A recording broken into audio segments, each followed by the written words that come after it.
What's going on, guys? Ian, to address your question, this is neither. This is not an official release. It is not a new patch. It's just showcasing some the content, some people that have been really kind of curious about seeing the game itself and kind of diving into really see what Last Epoch, however you want to pronounce it, is all about. And we're going to be creating a new character today, kind of going through, so we can really kind of see how the whole game kind of plays out, especially since the last patch. So let's go ahead and let's get started. So Last Epoch has 4 classes. These classes are the Acolyte, the Sentinel, the Mage, and the Primalist. Now, each one of these is going to be, it has 3 different specs, right? You have 3 different things that kind of go in each one. You have the Acolyte has like a Lich and a Necromancer. The Sentinel has like a Forge Guard and a Void Knight, and so on and so forth. Now, the 3rd spec is not actually in the game yet. So each one has 2 that you can get in there and play and really kind of enjoy. But there's going to be more classes than these 4. There's one that's missing, and that's the Rogue, and they're still working on kind of finalizing what they want that class to specifically be. So, what do you guys want to see today? We got the Primalist, the Mage, the Sentinel, and the Acolyte. I've covered each one fairly thoroughly on my channel, but I want to hear from you guys. What do you guys want to see?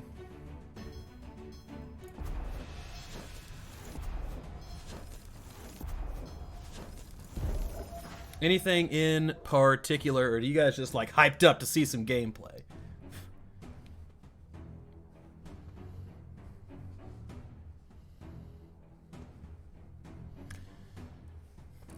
I've been spending a lot of time on the Mage lately, playing as the kind of Spellblade style class, or build rather. That's been fun. Okay, so Matt, we got the old Acolyte. All right. How's Acolyte sound with everybody? That's one I've played probably the least, so I'm down to play that one.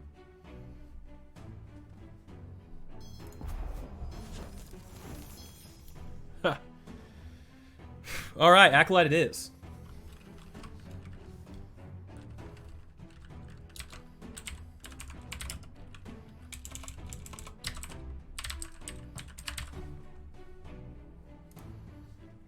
All right, so I mean, we have a few choices there. Oh, thanks, man. Appreciate that, Ian. Yeah, absolutely. The Forge Guard is a pretty cool build. I really enjoy it, and I really like what they've done with that actual, kind of class altogether. So, jumping in, for those of you that haven't kept up with kind of the development, there was a huge patch. It was probably a little over a month ago, and they kind of revamped a lot of the systems in the actual game, so including a UI revamp. So they've changed kind of how the potions work here. They've changed a little bit of the UI work here and here, as well as some of the actual abilities themselves. So there's been a lot of kind of churn on this thing, and it's super impressive seeing this developer and seeing what they've done so far with it. It's fantastic. All right, so 1 second here. There is, need a little extra brightness here on my. All right, so here's the Acolyte now. Right now, I don't know exactly the future of their character design, but right now, all of the classes are gender locked to a certain degree, and they are that way because there's story elements behind it. So, for instance, the Acolyte is an older female character.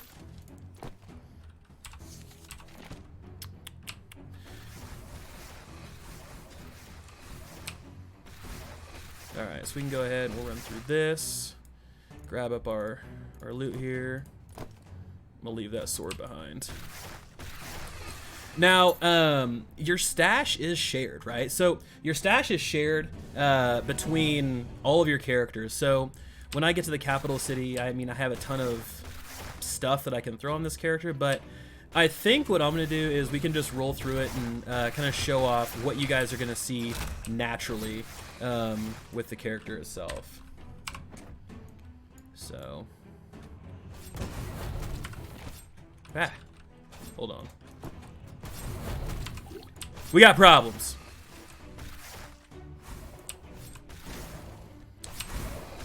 That's one thing that I have to get used to still on this game itself, is when you pick up items and you're trying to drag them to your actual UI, you don't drag them, you actually have to like click and then click again. So early on, Acolyte, it's fairly slow, a little squishy, and if you guys noticed, all my skeletons, as I summon these, they randomly will change between archer, mage, or tank, and you can kind of cycle through to get the combination you want, but you can have a total of 3 right out of the gate. So, like for instance, right now we have, you know, a tank, and we got two wizards here. So let's get into it. As you're kind of rolling through, I don't know if anybody's seen this or how many people have actually played, but almost everything in this game has some sort of modifier to it. So any enemy, things like that, you're gonna have like whatever of the ox, which, you know, is gonna give you a little bit more health, and or you're gonna have something that casts this certain ability, or, you know, this or that. So there are a ton of different things that kind of give the game a little bit of variety, outside of just rolling through and just blowing everything up.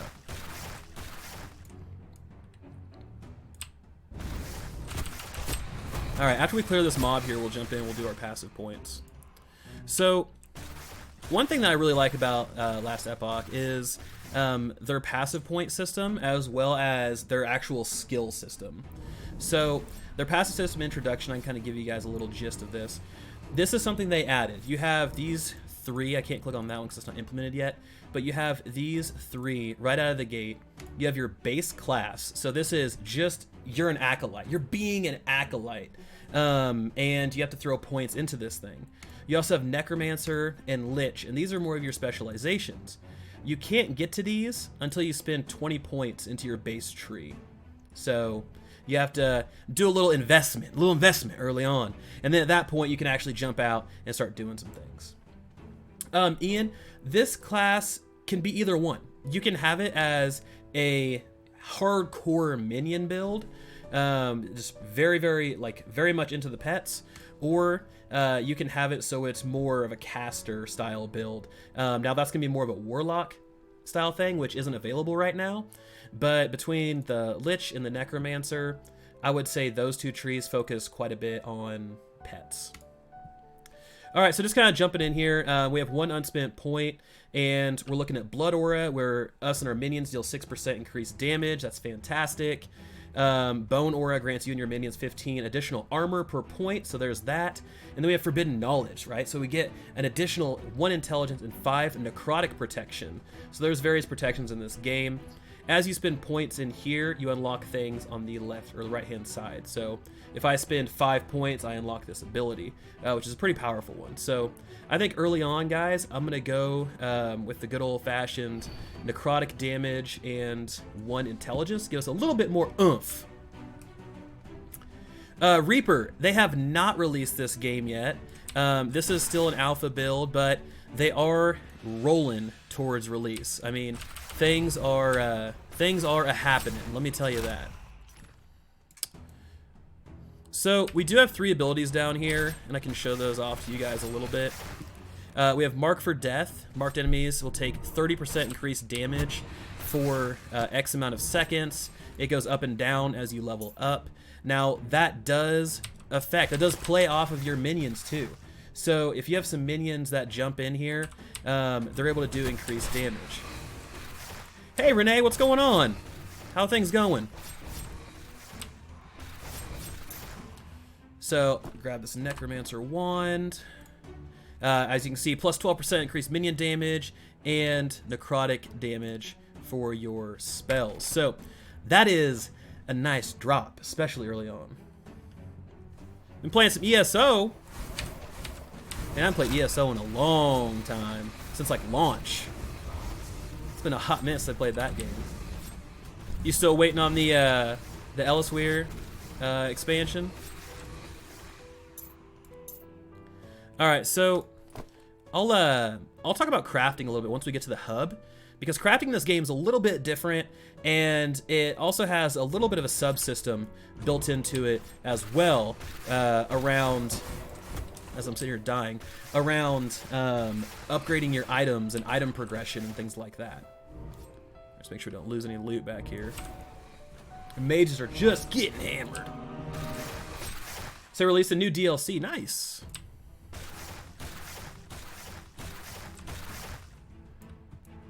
All right, so let's go help out our Elder Erza here.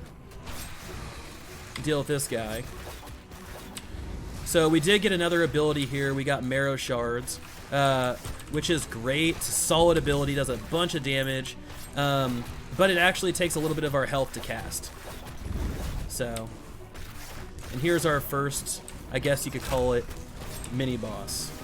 So, some of the boss work in this game, you guys have to keep in mind that there's a lot of difficulty style things that haven't been added yet. So we'll roll through stuff fairly quickly. However, they just added in, or kind of, I guess, added the framework for a lot of what they were trying to do on Chapter 1 and Chapter 2. So it's really super fleshed out. So I'm actually pretty pumped about that. All right, folks, so this is the Council Chambers. This is your first hub. This is really where you're going to be spending a lot of your time for the first chapter, Chapter 1, and I'll say a portion of Chapter 2. But it's a nice little place, nice little hovel of sorts. Very Last World-ish, very end of the world-ish. But as you can see, we got our stash here, and we got a whole slew of things that we can equipped, though I think I'm going to not do that because I really want to show you guys how the game progresses naturally. I don't want to come in here and throw on all these like legendaries and high-end stuff and then just roll through it. It makes no sense.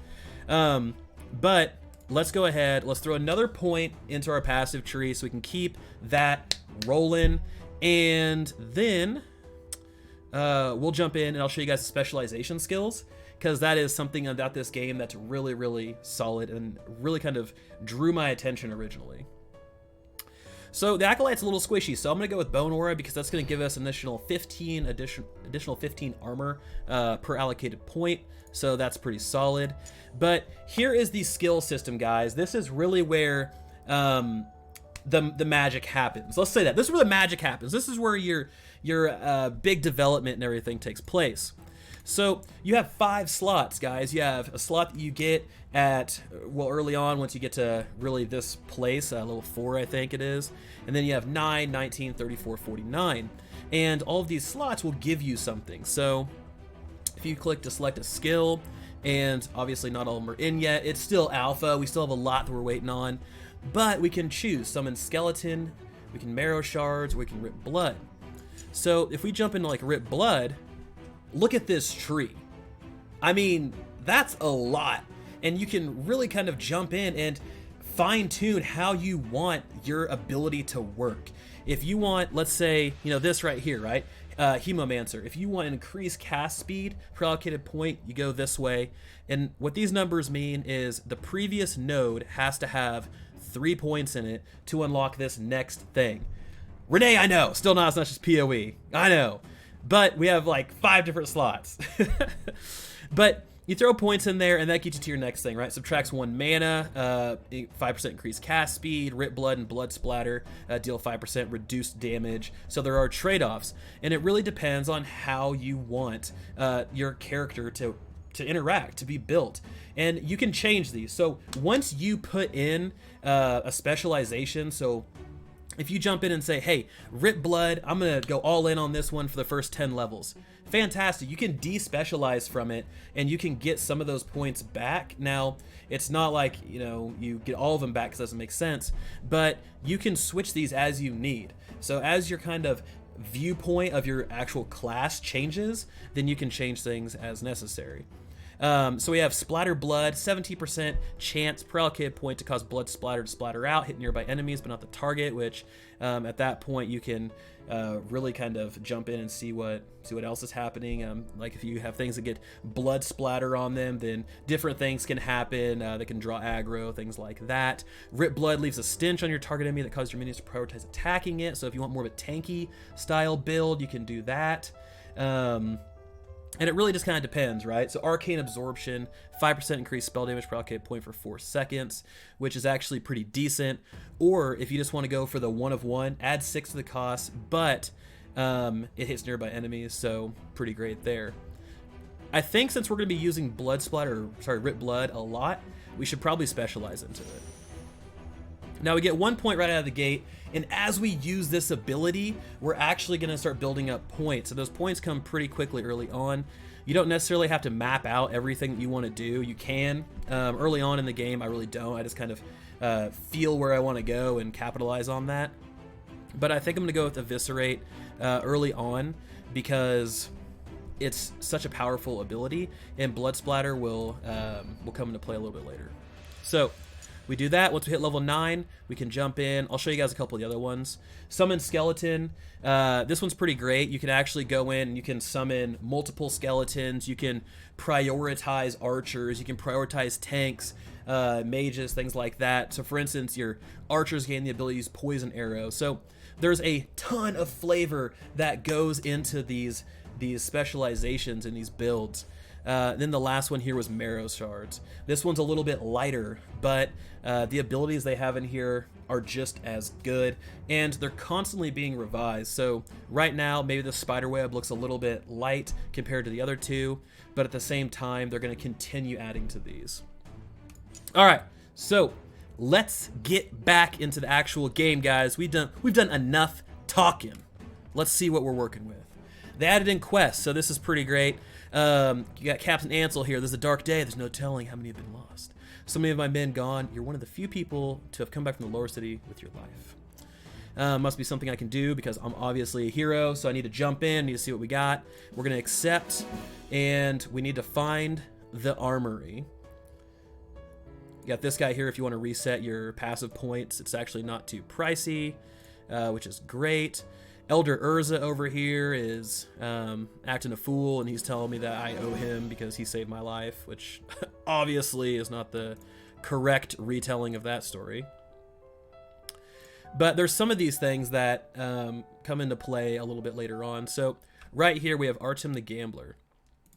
Now, the interesting thing about Artem the Gambler is he wants Urza's ledger because he wants to sell it. Urza obviously wants his ledger because it's his leisure. He wants it back. So you have a choice. Do you want to give it to the gambler and make some extra cash? Or do you want to give it to Urza and perhaps make some extra, or get a couple extra skill points? All right, we got another passive point here. Early on, these things come fast and furious. So I'm going to go ahead and throw another one into our intelligence so we can deal some flat damage. And it's fantastic. Renee, you're absolutely right, man. So I'm looking forward to Chaos Bane. I think it's going to be a good game. There is a little bit of apprehension there with some of their season pass type of practices, but we'll see how that plays out in the long run. I don't know. It's going to be curious. So Warhammer, it's hard to make a good Warhammer game from what I've seen. So we'll see. Alesso, what's up? No, you do not start Necro. That is something that I did. We had a little vote early on. A lot of people want to see Acolyte. And so right now we're kind of rolling that tree. And we'll see how it plays out later on. But for now, that's really what we're focusing on here. Now I plan on doing like quite a few of these streams. So we're gonna be jumping in and looking at all sorts of different builds and different classes and things like that, probably all the way up to launch for Last Epoch. So pretty exciting times here. Now there is an Iron Man mode as well in this early access thing here, so we do have that we can jump into at some point in time.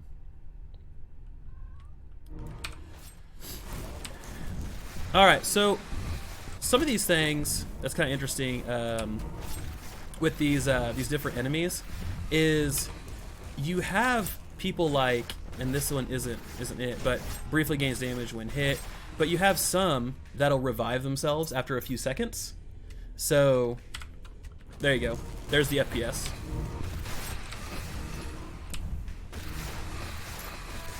So I have it on high right now, and I'm sure your next question is going to be, what am I running? So I'm running a Radeon Vega 64 8 gig with a Ryzen 2700X, 16 gigs of RAM, and I'm running on Windows 10. So that's where I'm at. All right, let's pick up these things a little bit, and let's go ahead and and jump in here real quick. So we can use another, we can throw some more points into our skill specialization here. So what we're gonna do is we're gonna go more for that AoE effect with that blood splatter, do a little bit more damage, and let's jump in here. Perfect. So the Chaos Bane Season Pass is one of those things. You can get it if you purchase the Deluxe or the Magnus edition of the game. And if you do that, then you get access to additional content and story missions. Now, we don't really fully know what that is yet, but I mean, we'll see as time gets closer.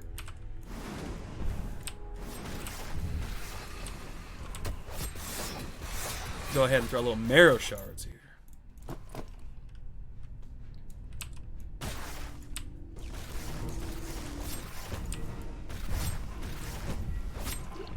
So this guy with his damn, so he summons a twin at half health, so he can just continue beating my ass. So I'm gonna see what we can do here.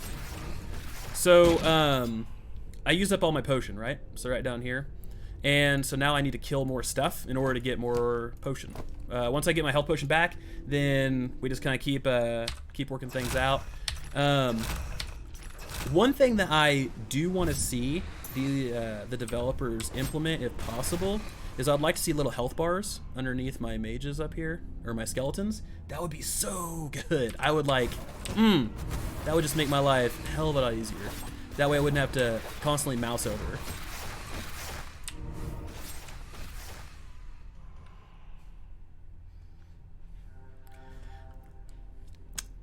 Right.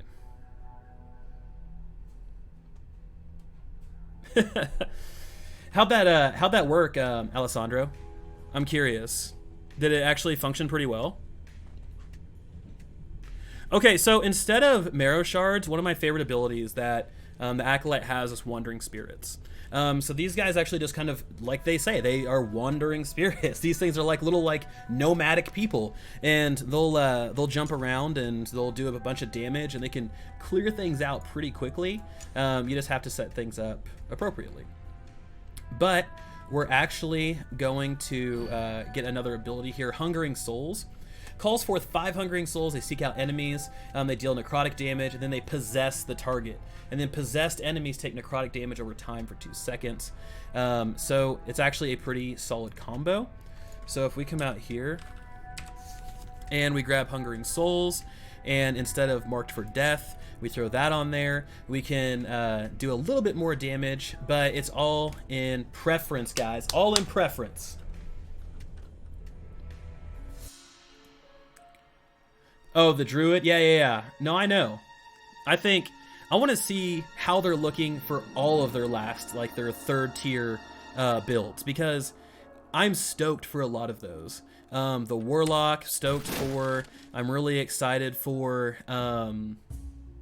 the damn rune master. I'm excited for the warlock, just because I've ran through this stuff a lot, and I'd really like to see some things that are a little bit different. Okay, so let's go through our items real quick, because we've just been kind of running through this stuff, and let's swap a few things out. We want void protection because everything early on is void, so that's obviously something we need. We want some new body armor because we have this gross white body armor here. They added in a sort items button, which is just fantastic. Oh my god, just fantastic. And then we're gonna go ahead and we're gonna switch out these gloves. I'm gonna try not to take too much time here because, you know, we're trying to watch some gameplay, not sit here and mess around with stuff. Okay, Shades Burning Branch. Nope. Nope. I think we're good. Cool. We are set, folks. So let's go ahead and let's keep this adventure rolling. All right, so there's the Hungering Souls and Wandering Spirits. So you can see there's kind of these green things just kind of wander around, and those continuously do damage. It's very Witch Doctor-like, if you ask me, which is fantastic. I absolutely love the Witch Doctor.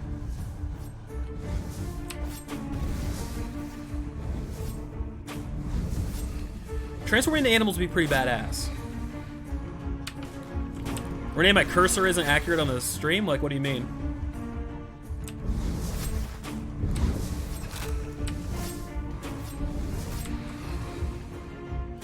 So, part of the reason I like playing the Acolyte, and I haven't played it, you know, too crazy much, but one of the things I really like about it is its high potential for being something that does a ton of AoE style damage, and you're able just to kind of walk through stuff and deal significant damage.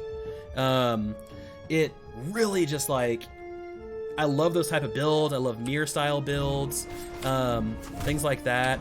So it's really just fantastic to see Last Epoch kind of pick up on that and give you something in such a cool package, especially like the Necromancer style package. So as you can see, we got some chat that popped up on the side here. This is like an online, like a faux online style game. So you will have people that will like look for group. They'll be, you know, hey, you guys want to do an Iron Man? Do you want to do this? Do you want to do that? So it's just a glorified server chat, and it's pretty cool. It allows you to really kind of jump in and find parties quickly.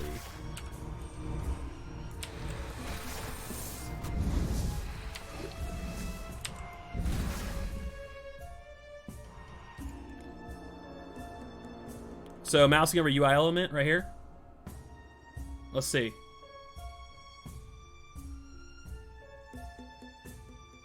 That work? Looks like it worked. All right, let's jump back and let's go Arcane Absorption so we can get a little bit more damage here. So the big thing about the Acolyte, right, is there's a lot of like affliction style stuff, a lot of like you know, poison style, like I'll say abilities, and haunting abilities. I mean, that's the best way to kind of describe it. Affliction, things like that. So you want to make sure you kind of capitalize on the necrotic damage and things of that nature, but also look for items that have a bonus to damage over time. I'm assuming as we kind of get deeper into the actual tree itself, we're going to be needing to, like, talk about like Warlock and things like that. That's going to change a little bit, but up until that point, nah, we'll stick with what we got. Okay, so we do have we do have some additional stuff here, guys. We got Mania of Morality, or Mortality rather. When a nearby enemy, ally, or minion dies, you have a 10% chance to gain 13 ward. Now, ward is shield, so a 13 point shield, which is actually pretty good. Stolen Vitality grants you 1 vitality per allocated point and grants your minions 9% increased health per allocated point. And the last thing is your minions have a 4% increased attack and cast speed, and this bonus applies to you as well if you have summoned a minion in the past 10 seconds. So now we can actually use our summoned minion as a DPS cooldown, and it's on basically no cooldown at all. So this is gonna be so good. All right, so we go ahead and throw this guy out. One thing I wish I had a buff timer. That would be ideal. All right, so this guy is kind of just the dude that guards the door here, and he just got obliterated. Oh, my lord. Okay, guys, we made it to the upper district. Now, we're still looking for Urza's ledger. We're still trying to find the armory. And as you can see, we need to reach the precipice. So, our journey continues. And I will say, guys, the entire game does not take place in this underground kind of damp cavern. So, there's a lot that goes into this outside of what we see here.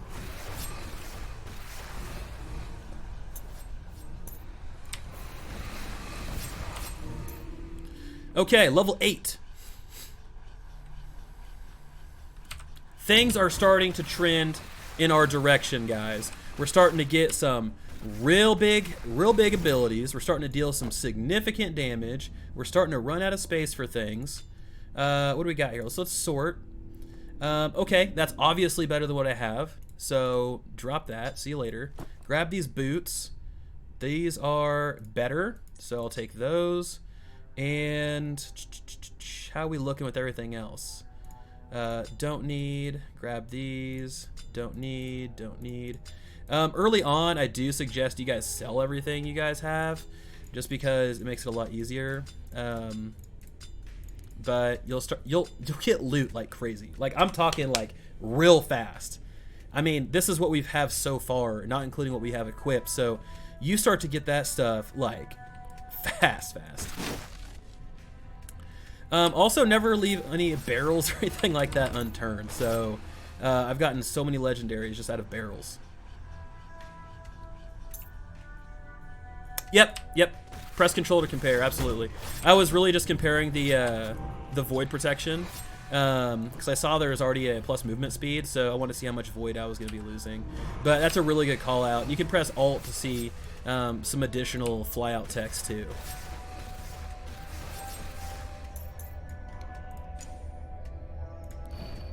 So let's continue down that little path here. So one thing I've noticed, guys, buckle up, because when we get outside onto the surface in one particular area, things start to go awry. Like, there's a bug right now that causes some pretty significant FPS drops, and it makes it pretty gross. Renee, absolutely, man. Absolutely, you can send a link. That's perfectly fine. I want to see what you're talking about. Alessandra, what uniques did you get? I have the beekeeper gloves. I have the fang. I can't remember the axe that causes bleeds. It's like this bloody looking axe. But the loot economy of this game is pretty intense. I have quite a few hours into this game and only have, probably a handful of uniques.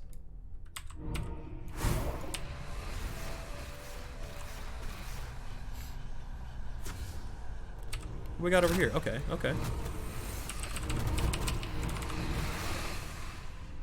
All my skeletons are off like fighting their own like wars, like just doing their own thing. I appreciate that, go-getters, people that are they got that initiative, high initiative to get out there and do what they need to do.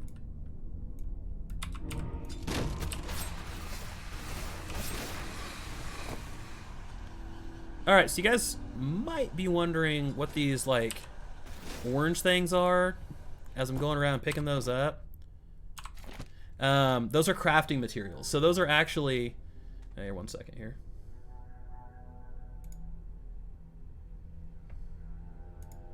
So those are actually crafting materials.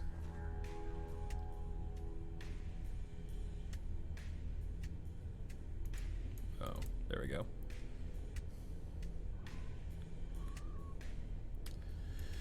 There's a little bit of unique difference, I will say. Like, for instance, if you equipped, well, you know what? I mean, you might be right. I'd say there's a little bit. There's a little for the shield and the weapons and things like that, though they're not as different as I think are going to be in the final game. There's a lot of placeholder art and things like that, but at least the stats are in, and we can look forward and imagine. We can imagine what we're going to be looking at here in a while. Okay, so we got Urza's ledger. It's back there in the chest. So we need to figure out where do we want to take it? Do we want to take it to the gambler?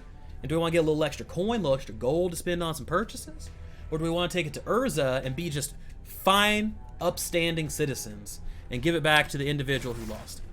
What do you guys think? Throw it in chat. Do you guys think we should give it to the gambler or give it to the individual who lost it? Need I remind you, the individual who lost it, we saved at the Battle of the Void, and he claimed that we basically stood there like cowards and didn't do anything while he saved us. Your guys' choice. So, Melosia, actually they do change to a certain extent, but your characters have specific looks. So if I'm on a Primalist and I equip the same helmet, so you equip the same helmet on both characters, on the Primalist, it'll be wearing like a bear type of helmet versus the Acolyte, which is a hood.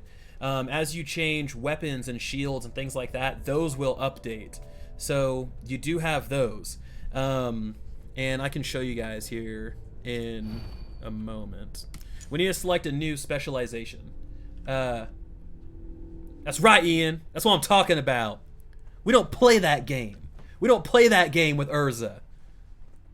We're go-getters. So do we want to do skeletons, wandering spirits, hungering souls? So if we look at wandering spirits, this is a big heavy hitter ability, right? This is our hammer. The enemies are the nails, wandering spirits is the hammer. Now, we can make it so they're feared.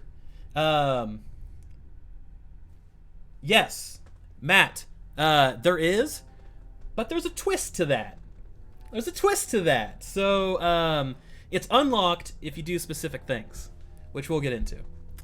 But you can have it so these things are feared by the spirit. You can do spirits are revealed, aka spawned more frequently, but they do reduce damage. You can have it so there's 10% increased cooldown, but there's a massive savings on mana.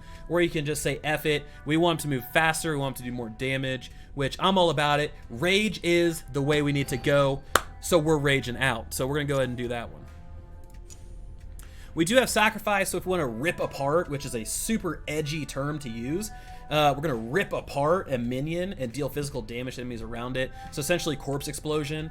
I don't necessarily want to do that right now, just because it's early on. I need these guys to be cannon fodder for me, so I'm going to leave that as is. Okay, so neato. Let's go ahead and let's keep our freight train rolling here. We're going to go ahead and we're going to get a little extra vitality for our minions because that's super important. And we're going to try not to die as this dude who uses a racing blow, which I'm still waiting to see if that is an ability from Beezus, which was somebody dropped that comment in one of my videos. I'm still waiting for the developer to get back to me on that one. Alright, let's go ahead and let's summon a few things here. Keep our mages up and going. We get a DPS, nice little DPS cooldown if we do that. So that's what we're gonna do. All right, what's everybody think? Should we sell it? Should we sell it? Urza, pain in our ass, not somebody we want to keep around. Obviously ungrateful of what we've done. All right, here's our little spirits here. They're doing the work. Doing the work. All the heavy lifting.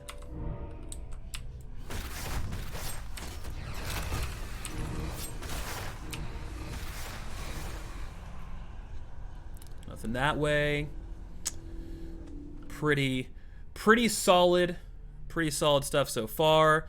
Let's keep this little train rolling here. Let's start possessing some targets. We want to maximize our damage output. Possess those targets, send out those wandering souls. It's a little wombo combo. It's a little 1-2 punch we got going on here. I'm going to go ahead and get stuck on these rocks because it's a pro move.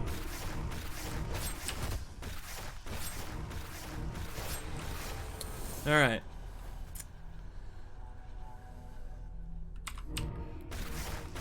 Guys, I gotta say though, I am stoked. Like, there's so much potential, so much good that has come out of this game so far in such a short period of time. It's been super incredible watching this game develop from what it was to what it is now, and then comparing that with some of the other games that we have that we follow on the channel. It's just unbelievable what 11th Hour Games has been able to do. Super impressed. Super impressed.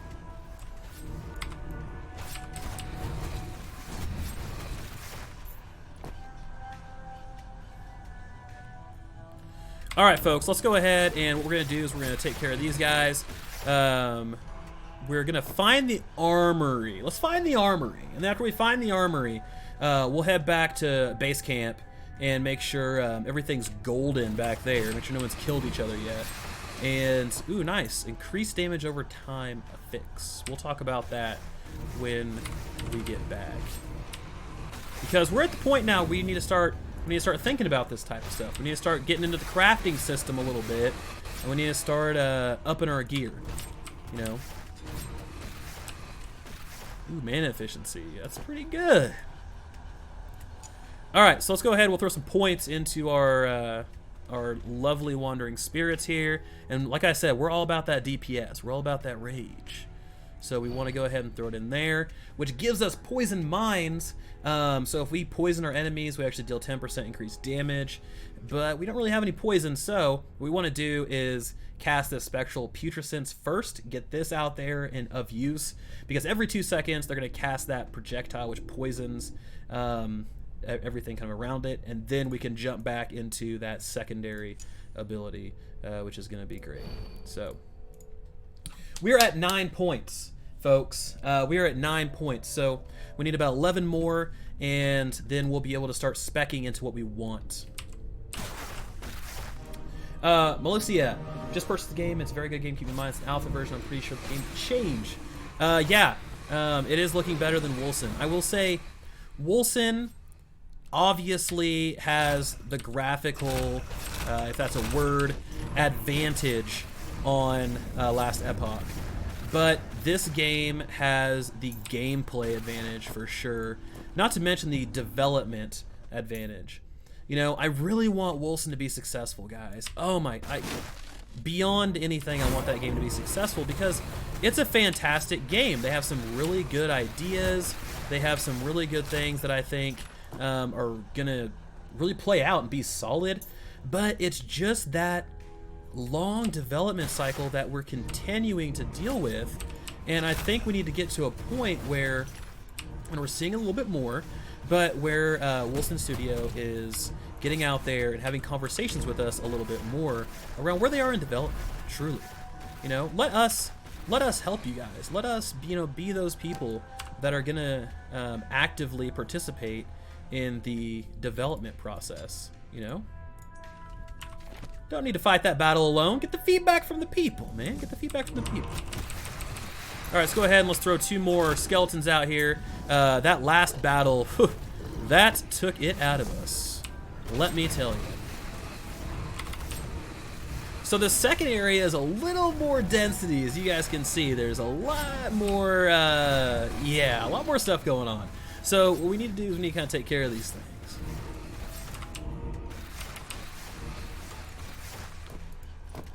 So what do you guys think of the game so far?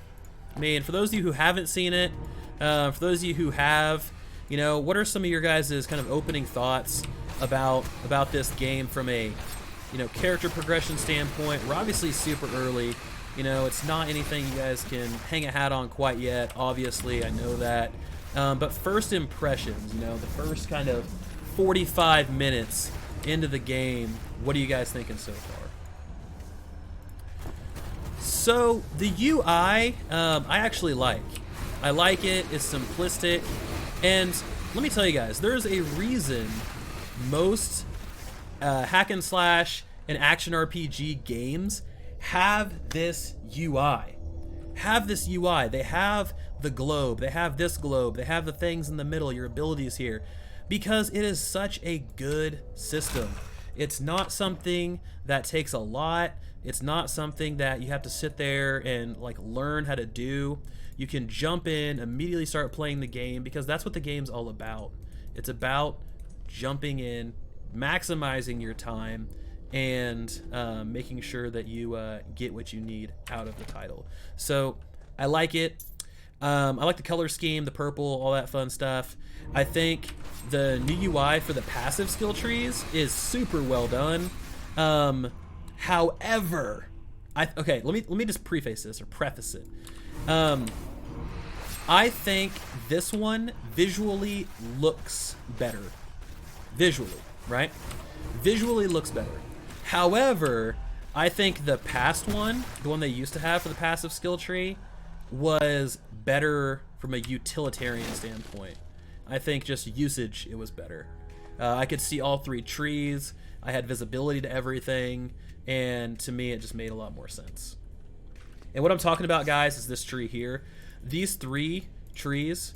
So Acolyte wasn't here. That one was taken out. That's something they added on extra. So cut that out, get rid of it. What we had was Necromancer, Lich, and then obviously Warlock was locked. But these were 3 trees separate in one window, so you could see all 3 trees. Kind of like old school World of Warcraft. You guys remember Vanilla, all the way up to Lich King, World of Warcraft? You could see all 3 of your trees. It was exactly like that. Yeah, I mean, it does look like the PoE UI to a certain extent. But what action RPG hasn't taken the Diablo UI and kind of maximized it and made it into, you know, a little bit of their own, right? They twisted a little bit, but it's just such a familiar thing, and familiarity drives playstyle. Imagine having something you're overly frustrated with and you can't play, then you're not going to play. Most people, at least. You're going to have a hard time getting into it.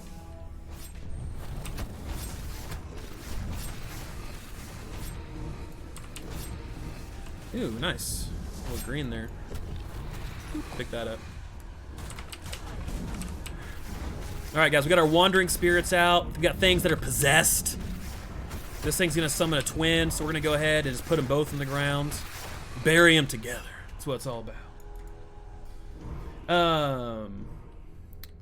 Yeah, the game itself. So, one of the big things that I think is going to be a selling point for this game is this game does have time travel style features with it, right? So you're going to be traveling through time at a few points, and you're going to be you know, kind of building out your character as you typically would. But I think the time travel element is one that really caught me, and I was like, that's really cool.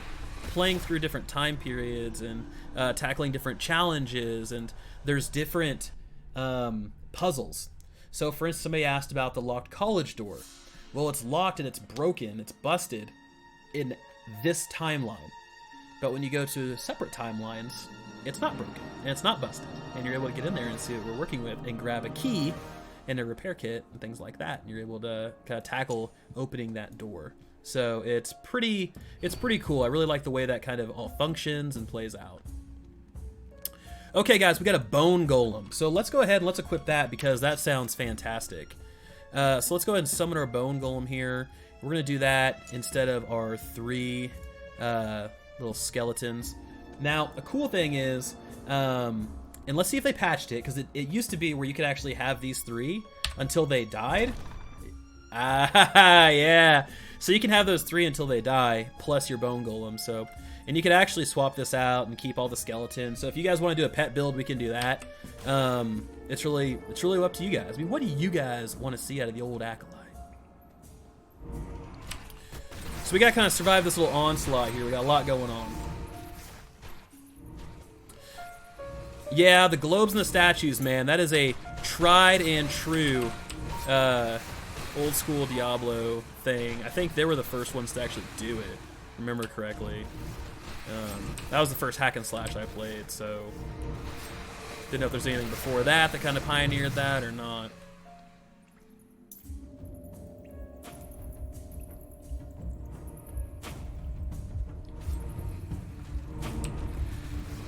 So you can. So what we're looking at right now, Ian, is this is the Acolyte base build.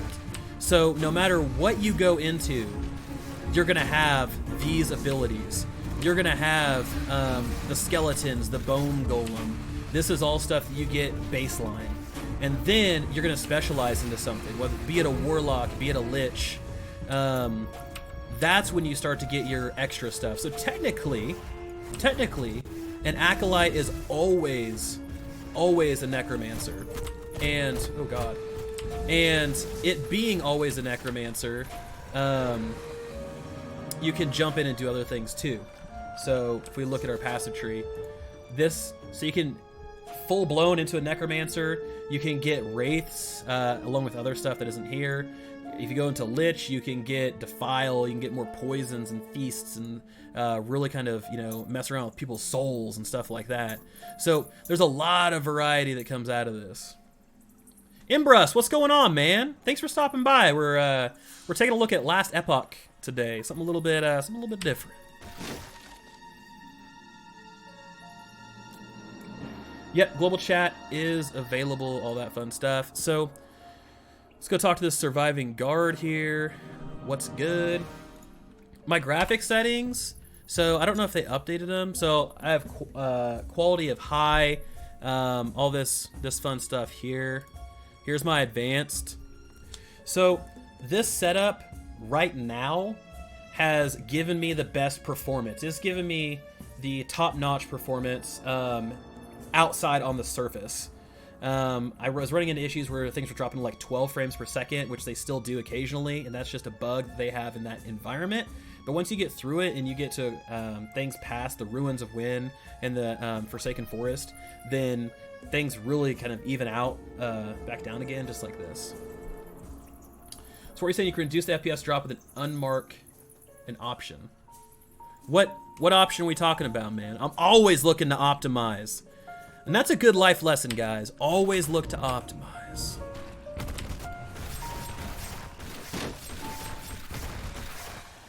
These ghosts crack me up, man.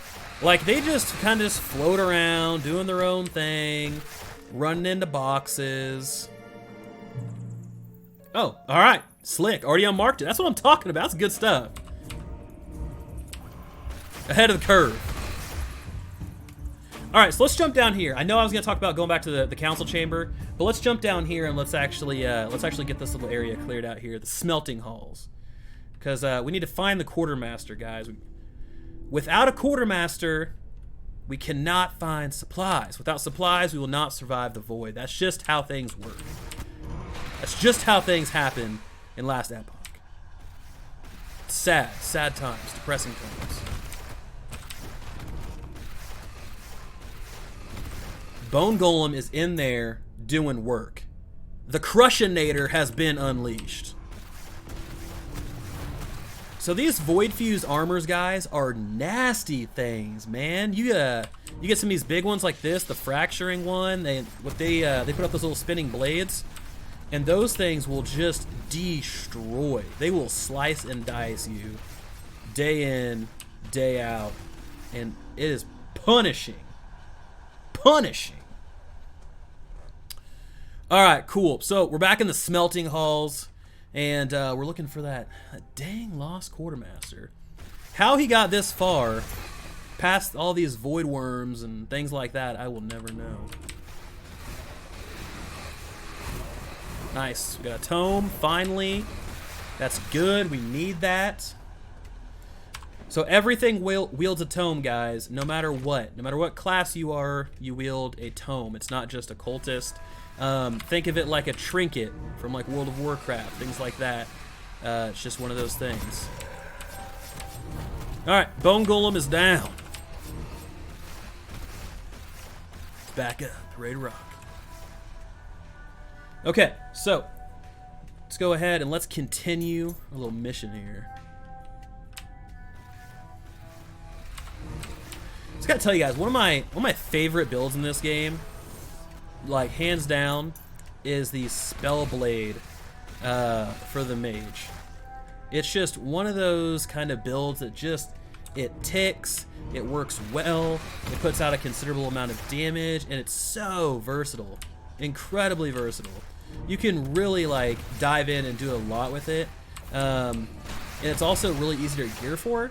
I don't know if it's just me, but I've gotten a ton of, what do you call those? Fire drops. And those fire drops just explode. Oh my god. Ah. Yeah, so see my bone golem just getting sliced up in there. It is gross. Burnt through all my mana. All my mana's gone. I almost went through 2 full bone golems. My god. Alright, so Rip Blood's just doing great. Let's see. What do we want to go for here, guys? If we throw another point in here, we're going to get the option of Corrosive Blood, which reduces armor by 30, which is actually a pretty decent thing. Revile, which is 15% increased damage, and also stun. Stun's good. CC is always good. I always go for some CC. Or your minions that are hit by blood splatter gain blood infusion buff and grant 30% increased damage. Oof.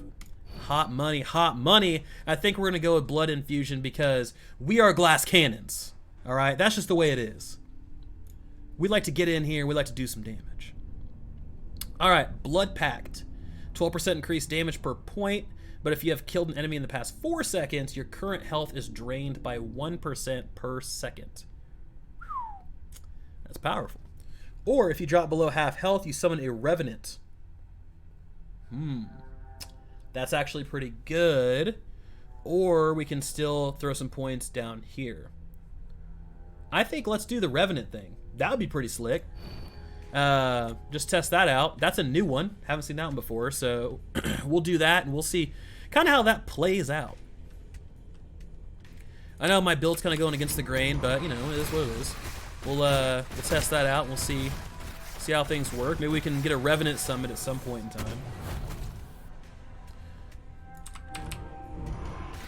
What's up, y'all?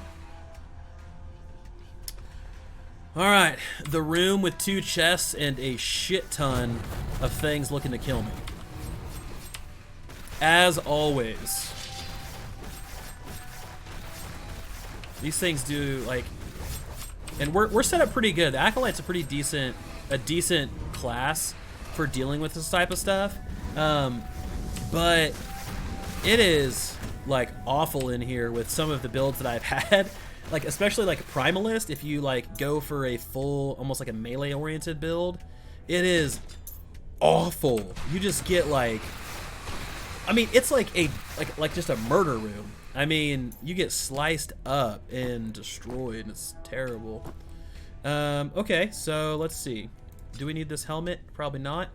What are we looking at here? Let's go ahead and compare. So we get, ooh, gross. We do not really get much. Don't need that. Don't need that. So this is useless to me. Okay, so what we're going to do, guys, we're going to do a little crafting real quick. Just a little impromptu crafting. So the way the crafting system works in this game, it's actually pretty interesting. You just throw a little deal in here, and you deal with prefixes, and you deal with suffixes. Now, all of those little things, these guys right here that I've been getting, strength, added block chance, added health, all of those little things that I've been grabbing up, they get, you right click them and they actually go in this little list. And in this list, you're able to add things. And as you add things, the quality, the rarity of your actual piece of gear goes up. So right now we have plus 10% chance to ignite on hit. Not that we really need fire.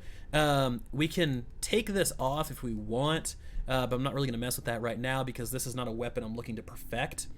But what we can do is we can go in here and we can click on some stuff. So necrotic damage, right? We can throw necrotic damage onto this thing like so. And as you can see, the quality of my piece of gear went from a light blue to a green, which is obviously more rare. And then we have one more support item, right? So we could drop in something else, like let's do like chance to chill on hits. No. We want minion damage or necrotic damage, what it was. No, we already got it there. My bad. So we're going to add that. Let's see. We want a suffix because that's important. So yeah, let's do chill on hit. There we go. So we forge that. and that gives us another thing. So as you can see, you can just throw these things on pretty simply. As you continue to throw things on, with the rarer an item you have, the more slots you have. Obviously, you're able to throw more stuff on there and make the biggest, baddest stat stick you've ever seen in your entire life. But your chance of fracturing goes up. Fracturing is bad. So let's get this other chest. See what we got.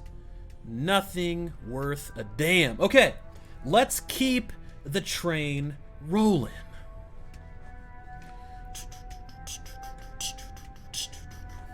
And we are still looking for that elusive quartermaster, and I believe he is up here. Quartermaster Manus, the manliest quartermaster you've ever had. I don't know how he got so far in here, but we're gonna ask questions. We're gonna break his boxes though. What do you got here, bud? Okay, cool. You got a nice little shield that is actually pretty decent, but I'm gonna leave it because I don't need it. And okay, let's go take care of some little enemies here, and then we'll bounce back to the council chamber. We're gonna sell off Urza's ledger because, you know, we're hard asses and he disrespected us in front of our best friends, so we're not putting up with that. And yeah, there's where we're at right now. As you can see, we got our spirits going around, throwing poison out. You know, really causing some havoc, which is great. You know, they're rascals. All right, you don't have to do anything with this guy because you've obviously saved him. Now, I imagine in the full release type game, it's going to be something a little different, and he's going to disappear, and it's going to be a whole thing. But for now, we're just kind of like, bye. Okay, we need to reach the lower district. Plain and simple.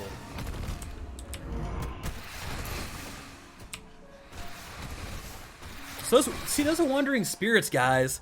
I tell you, my God, they just shred stuff. And if you spec fully into them, blood splatter is the least of your enemy's worries.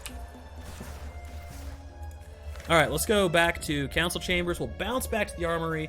As you can see here, we're almost to the lower district. But that's right, Ian. But I did want to show you guys this map here.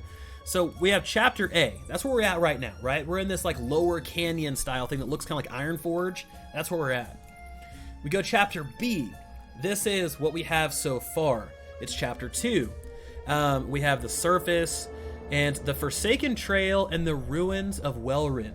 These two areas are pretty brutal. They're brutal on my FPS, and they're brutal from a performance standpoint. They have some pretty interesting enemy types, so it's going to be fun kind of going through there. Shattered Valley, Courtyard, Temple of Atera, and the Lotus Halls. And then we get to Chapter C. This is as far as development has gone so far. We're on the 3rd chapter, Act 3 per se. And as you can see, we have a change. The Ruined Era. This is post kind of Void. Imperial Era. We're going back in time, folks. Okay, so I need you guys to strap on your Jordans, get your hoverboards, hop in the DeLorean, because we're going back in time. After we go to the council chambers, and we kind of fight our way through everything. So we have a little bit of work to do ahead of time, but that's coming. Robert, thank you, man. I really appreciate that. You know, it's those type of comments that really kind of keep me going and keep me motivated to put things like this together and get out there and, you know, try to provide you guys as good a content as I possibly can. It's a passion project for me, and knowing that, you know, somebody's out there that kind of gets fulfillment out of it or enjoys it really means a ton, and I appreciate that. All right, get a little hydration because that's important. You don't want to get deep vein thrombosis and have issues while you're playing games, so hydration is important, guys. I'm going to go ahead and probably sell all this because I really don't need any of it. So let's go ahead and we'll eat those up. And let's go shop. And we'll go ahead and just sell these. And here it is. This is what I'm talking about. These are the things, guys. I forgot to equip my weapon because I left it in my crafting menu. So those are the things that'll get you. So you need to make sure you remember that. Okay. Yep. So we're still waiting on this guy. What's up, Artem? Boom. Check it. Ledger, Urza, see you later, bro. Done with you. But we did get some pretty slick things. We got some passive points because, you know, Artem, he cares. He's a true comrade. And we're going to go ahead and we're going to keep specking into our Reverend here because that's fantastic. Return to Captain Ansel. Let's go talk to this guy. What's up, Captain Ansel? By the gods. By the power of Grayskull, we made it back. We got another point here. And we're almost to Detonate Corpse. So we are super close to Detonate Corpse, which is going to be interesting. But okay, so here's the interesting thing. We can create a true detonation build if we wanted to. You could send out your skeletons. You could sacrifice them to cause them to rip apart and cause significant physical damage to everything around you, killing those, and then hitting Detonate Corpse, which would then blow those things up and continue kind of a vicious cycle of exploding and destroying visceral and corpse and all sorts of crazy stuff. So that's a potential right there. That's a high potential. I think I'm gonna spec a little bit more into Blood Aura, so we can get a little bit more damage here. Pretty great. Oh man, let me tell you, Ian, Chronicon, top notch, bro. Absolutely top notch. I was actually chatting with the developer, and I'm gonna be doing a little video coming up on the newest update coming out for that game. That's gonna be tackling quite a few things, quite a few additions. So I'm super stoked to be putting that one together for you guys ahead of the official patch that'll be coming at some point. All right, you guys handle that right there. I don't need to worry about it. I love that I can just delegate to my undead minions. Just you guys take care. So what type of do you guys want to see anything else in our little toolkit of spells here? I mean, we've been rocking the Wandering Spirits, Rip Blood kind of setup for a little while. You know, Wandering Spirits we probably want to keep just in case. But I mean, let's look at here's the lineup. Here's the lineup. We got Marrow Shards, we got Rip Blood, we got need more explosions. I mean, we could go for a straight up sacrifice detonate build once we get it set up, and it'll be nasty. Let me tell you. But I mean, what do we want to go for, guys? I mean, we got a little setup here, and we got a couple things here and there. Do we want to spec in anything else? Transplant, that's cool. Creates a new body for you. An Exhume, raise 3 corpses out of the ground, which you can make use of with other skills. So I think an Exhume sacrifice combo is going to be phenomenal.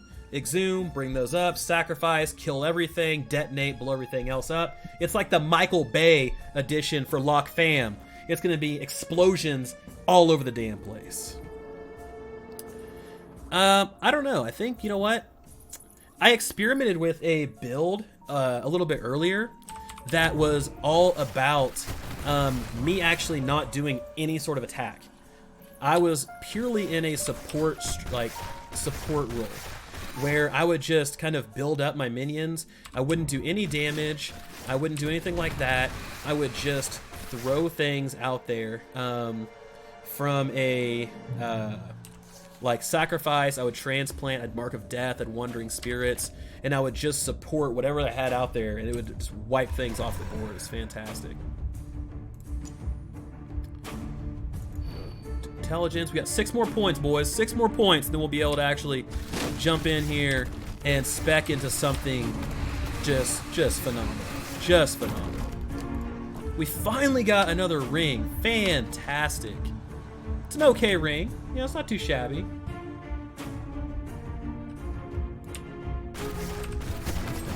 Oh god. Oh, things are happening. Let's go ahead and let's take care of these little buddies here.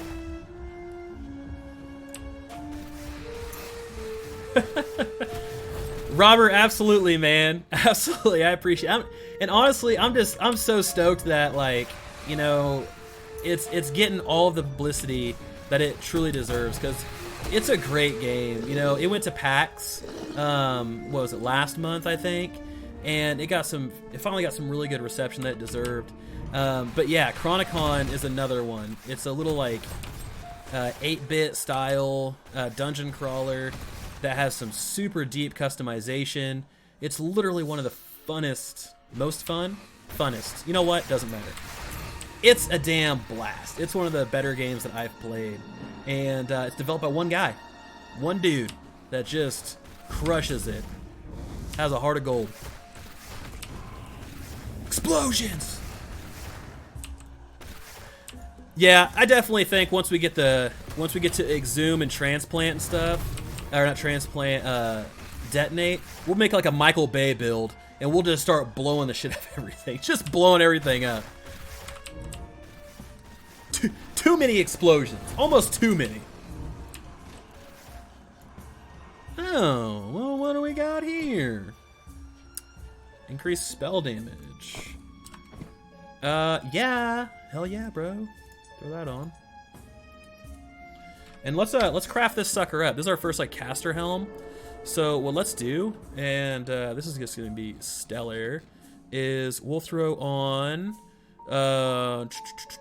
what do you guys think? I mean, let's do minion health probably. I mean, that's kind of what we are. I mean, we could do straight up damage, but I think minion health is probably important. Then we can do what else, guys? We can do void protection, and let's do void protection. Slick, and let's do health because we don't want to be too squishy now. Boom, there we go. Just a solid tank piece.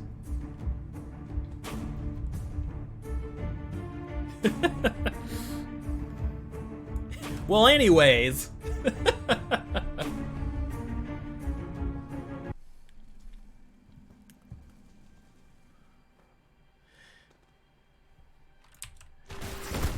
What was that lot? Have the devs talked to you about the outlandish effects are going to be? What do you mean? You talking about Lost Ark? Outlandish effects? Dude, honestly, oh yeah. Keep my bone golem just rolling through stuff. It's just asinine how much health you can strap onto this guy, and he's just a walking mountain of death. Honestly, for Lost Ark specifically, I'm waiting for the Western release. God, guys, I tried my best to play it in South Korean, and I learned a lot of South Korean just through Google Translator and the like, but it slowed my progress down something fierce. What do I think I'm gonna do here? Let me do this. Let's do not that. I always do that. I always accidentally press K. I don't know if it's because I played other games or what. Let's do these skeletons like so. And let's summon these little guys. What's up, buds? Because if we're gonna start working towards an explosion build, then we need to make sure we can, you know, definitely capitalize on that stuff and start getting into the swing of things. So I actually use a Red Dragon keyboard, and I use the Logitech Lightspeed mouse. The Logitech Lightspeed I really enjoy because it's one of those super lightweight mice that is also wireless, and it plugs directly into the computer, so I can use it as wired if I prefer, but it's just fantastic. And the Red Dragon keyboard is a mechanical keyboard, so it's cheap. It's like 40 bucks, but I absolutely love Red Dragon stuff. It's a South Korean gaming company that they really kind of primarily started making products for like StarCraft and things like that. So their stuff's super solid. And here's like the thing. I don't know if you guys can see that, but yeah, here's like the actual keyboard I use. It's -a 10 key, so it doesn't have much on it. but it has Cherry MX blue keys, and it's lightweight. It's just a solid unit. And then the mouse, I use the little Lightspeed mouse that has this cable you can plug in to charge and everything. So if you don't want to get the Lightspeed, I recommend the Red Dragon. Shoot, I can't remember the name of it. I can throw it in chat before we get off. But it's a Red Dragon mouse that has the number pad on the side, but it's comfortable, it's cheap, it's durable. The only reason I switched to this one is because for work, I need to be able to take a mouse with me, and I didn't want to have, you know, two mice just kind of laying around and not getting used as much as they should. Okay, guys, so what that was, congratulations, we have done Chapter 1. That was the ending boss. That was Elder Panion. For those of you that don't really understand the story so far, don't be concerned.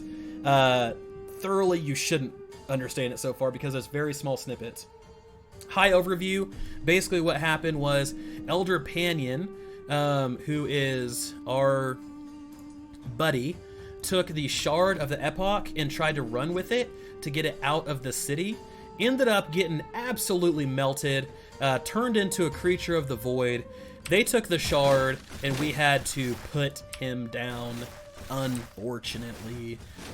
So we just need to pour one out for Elder Panion. There it is. All right, so let's get rid of Captain's Ring. We finally have another ring that we can actually equip and use, which is worth a damn. So we are out into the sheltered woods, guys. Fantastic. Fantastic. We are outside. Smell that? Fresh air. Well, probably musty air because death, but fresher air. And we're going to head back to the council chambers because we need to talk to the elder. We need to talk to our elder Gaspar. We need to talk to him, let him know what happened to our good old friend, Elder Panion. He didn't make it.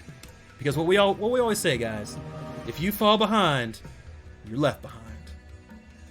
So Bayatera, you've done it. You've returned the shard. And Elder Panion did not. So even with the shard, the city is lost, guys. Humanity will end here. Our only hope is in the Temple of Etera, where the broken epoch rests. With Panion gone, there is no one who can brave the surface and fight through the void to reach it except for you. And yes, I will become the last hope, the only hope that we have. All right, guys. So we're gonna get Detonate Corpse, and we're gonna make a absolutely gnarly build. So let's go ahead and let's throw Sacrifice, let's throw Bone Golem, and let's throw Detonate Corpse. Let's despecialize from that, and we're gonna specialize in Sacrifice because we are go-getters. And let's see, 20% increased mana cost. Sacrificing a minion also creates a Bone Nova around the minion. Enemies hit by the initial blast of the Sacrifice cannot be hit by the Bone Nova, but the shards of bone from the Nova do travel further out and can hit enemies outside the range of the initial blast. That is a long thing. That is new. That is a long node spell tooltip. What else we got? Temple of Awe, increased effect. That's always good. Sacrifice deals 1.5 increased damage for each minion you currently control. That's solid. And we have Soul Shatter. Ugh, so edgy. Ugh. Increased damage. What do you guys think? I'm leaning towards Bone Nova. I think for the amount of kind of enemy density we have, I think it'll be good for the bones to travel out. We don't know how far they're going to travel. I don't think, it doesn't say in particular what distance we're talking about here, but we do have something. Or we can what? Let's do Soul Shatter, actually. You know what? Well, let's see. What do we have beyond? Okay, we can bleed. We can continue to bleed. Further. pierce through enemies. I'm thinking we go with the Bone Nova. I'm thinking it, guys. I'm going all in on the old Bone Nova here. So Q is our sacrifice. Hold on, we gotta do some housekeeping. I'm not gonna be able to do this situation here. And then where's my? There we go. Summon our skellies here. So Bone Golem up, skeletons out. What we want to do, guys, is we want to despecialize and rip blood. We want to specialize in our summon skeletons because we need more skeletons. Need more skeletons. Imbrust. Yes, I think this is. Yes, this is the K. This is the K552. Yes, you are right. You are right. I could flip it over and I could probably tell you. Yes, it's the K552-W1. There's a lot of words and letters that are involved, but yes, that's what it is. So good times. All right, so poof. We're gonna figure out how this one goes. I've never done a build like this before, but I'm pretty stoked. Okay. Locke, absolutely, bro. I love the dark environment, the grittiness of this game. I feel like this is what Diablo 3 fell short on in particular. And that's what a lot of people really didn't like. So I'm excited to see a little bit more of this.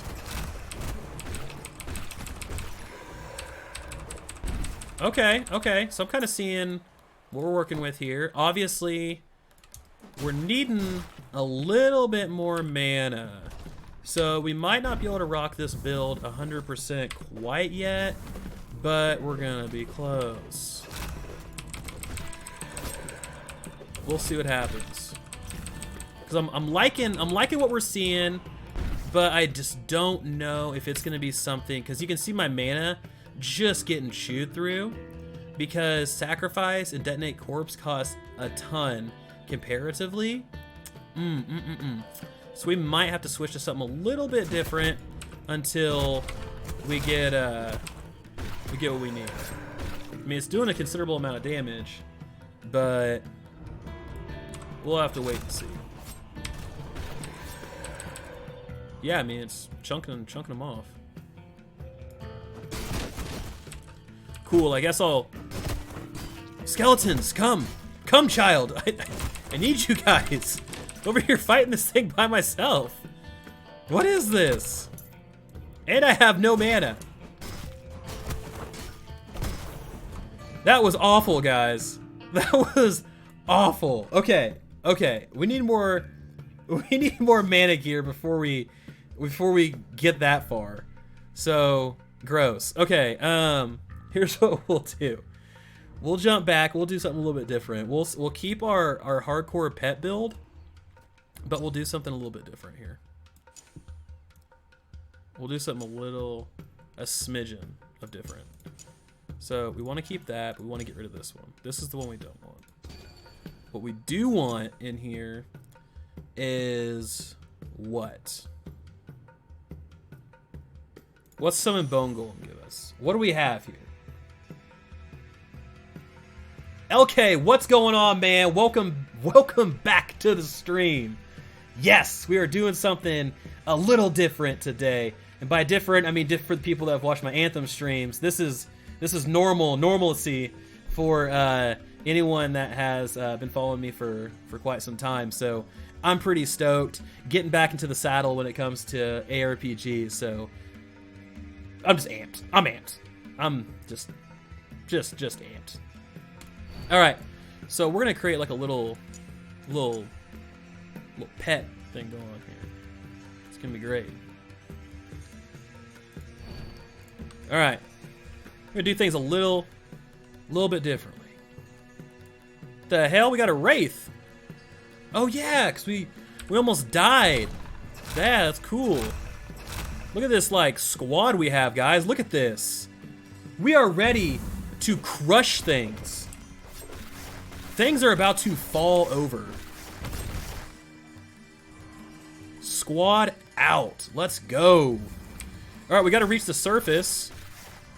It's really fun times because we have a lot of really cool people out here. Okay, wandering spirits. Go ahead and cast those. Let's see what we can catch.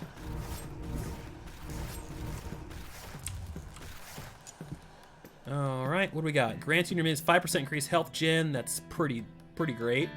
5 ward retention. Okay. And ooh, poison. Do we want to go for poison? I'm thinking we should do some poison, guy. I'm thinking we should do some poison. Poison's always good. LK, absolutely, man.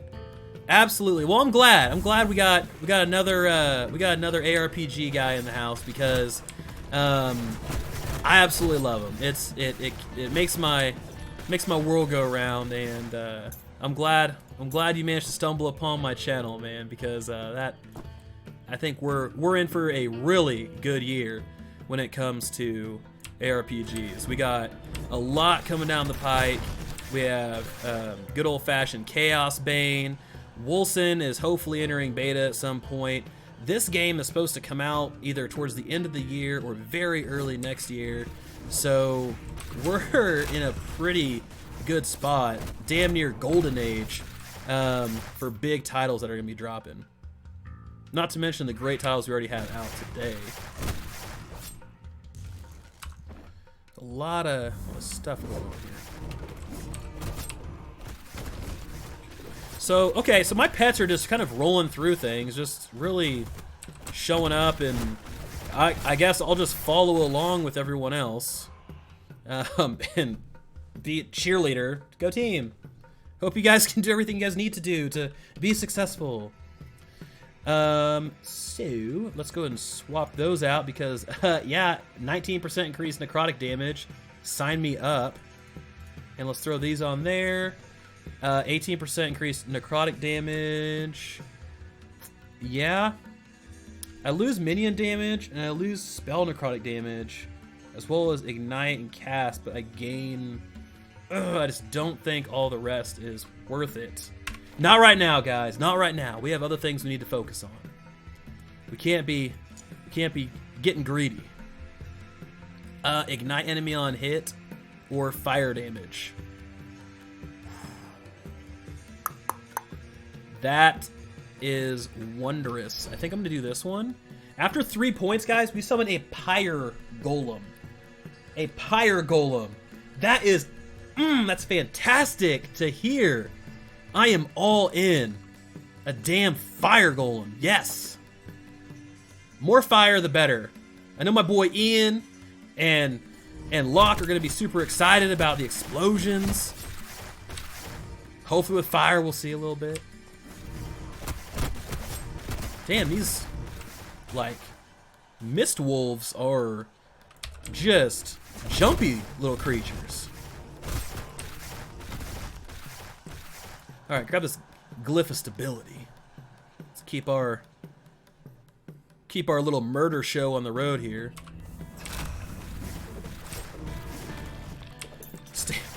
Make sure to stand in the poison, Vulkan. That's good. That'll really help boost your DPS, so stand in the green.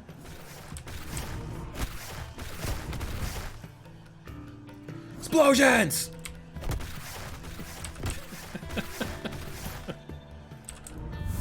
Ah! I don't know who came up with these dinosaurs that have damn mushrooms coming out of their back, but it cracks me up. And then they even named them correctly. They even named them correctly, because like they're called Mercfoots. Like, see in my RC. And the study of mushrooms, I believe, is called mycology, if I remember correctly. So good on them, doing a little bit of homework, understanding things that are happening around them. I wish I could mine this, that'd be cool. Here I am, asking for more. I'm already been given some great opportunities.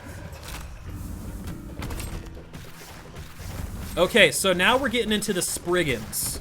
We're getting into the wildlife a little bit, guys, and these guys are just carving me up. Gracious. All right, we got some points to allocate, but we'll make sure to do those right as an enemy attacks us here, because it's strategy.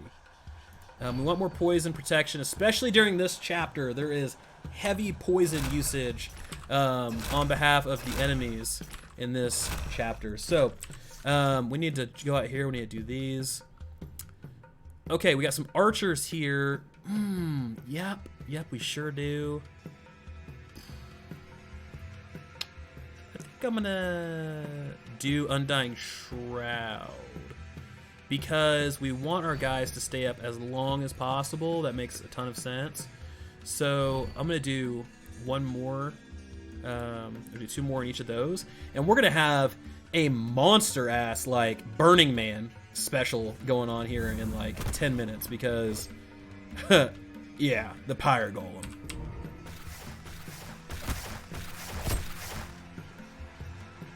Straight up Burning Man, Nevada desert. Let's go. Okay, I have missed a turn somewhere in order to get me to my next stop. Where have I missed? Let's backtrack. Okay, we're gonna backtrack now. All right. You know, we're not quitters. We're not lost. We're just taking an alternative exploration route. We are adventurers. So this is what we have to do, right? I mean, Lewis and Clark, they didn't know exactly where they were going. Look at that. They discovered a whole country. And that's exactly what we're doing. Because we found the way we need to go.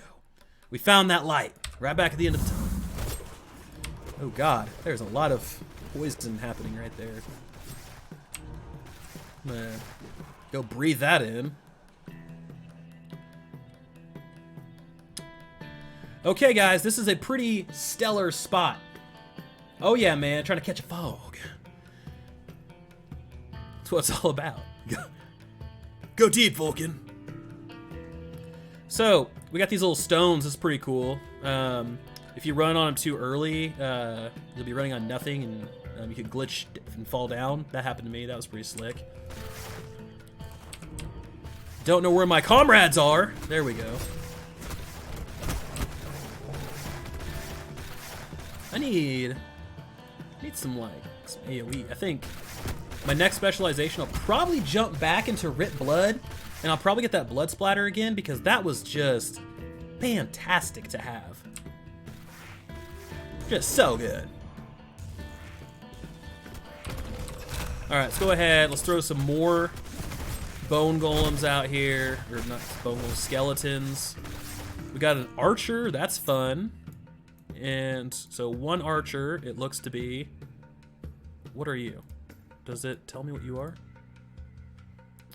Okay, I think this is a tank, this is a mage, that's an archer, I think. Let's see.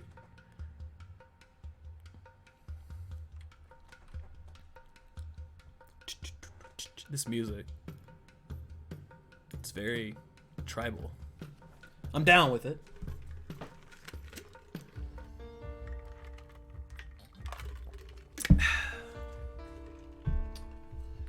Okay, so let's keep our little show on the road here, guys.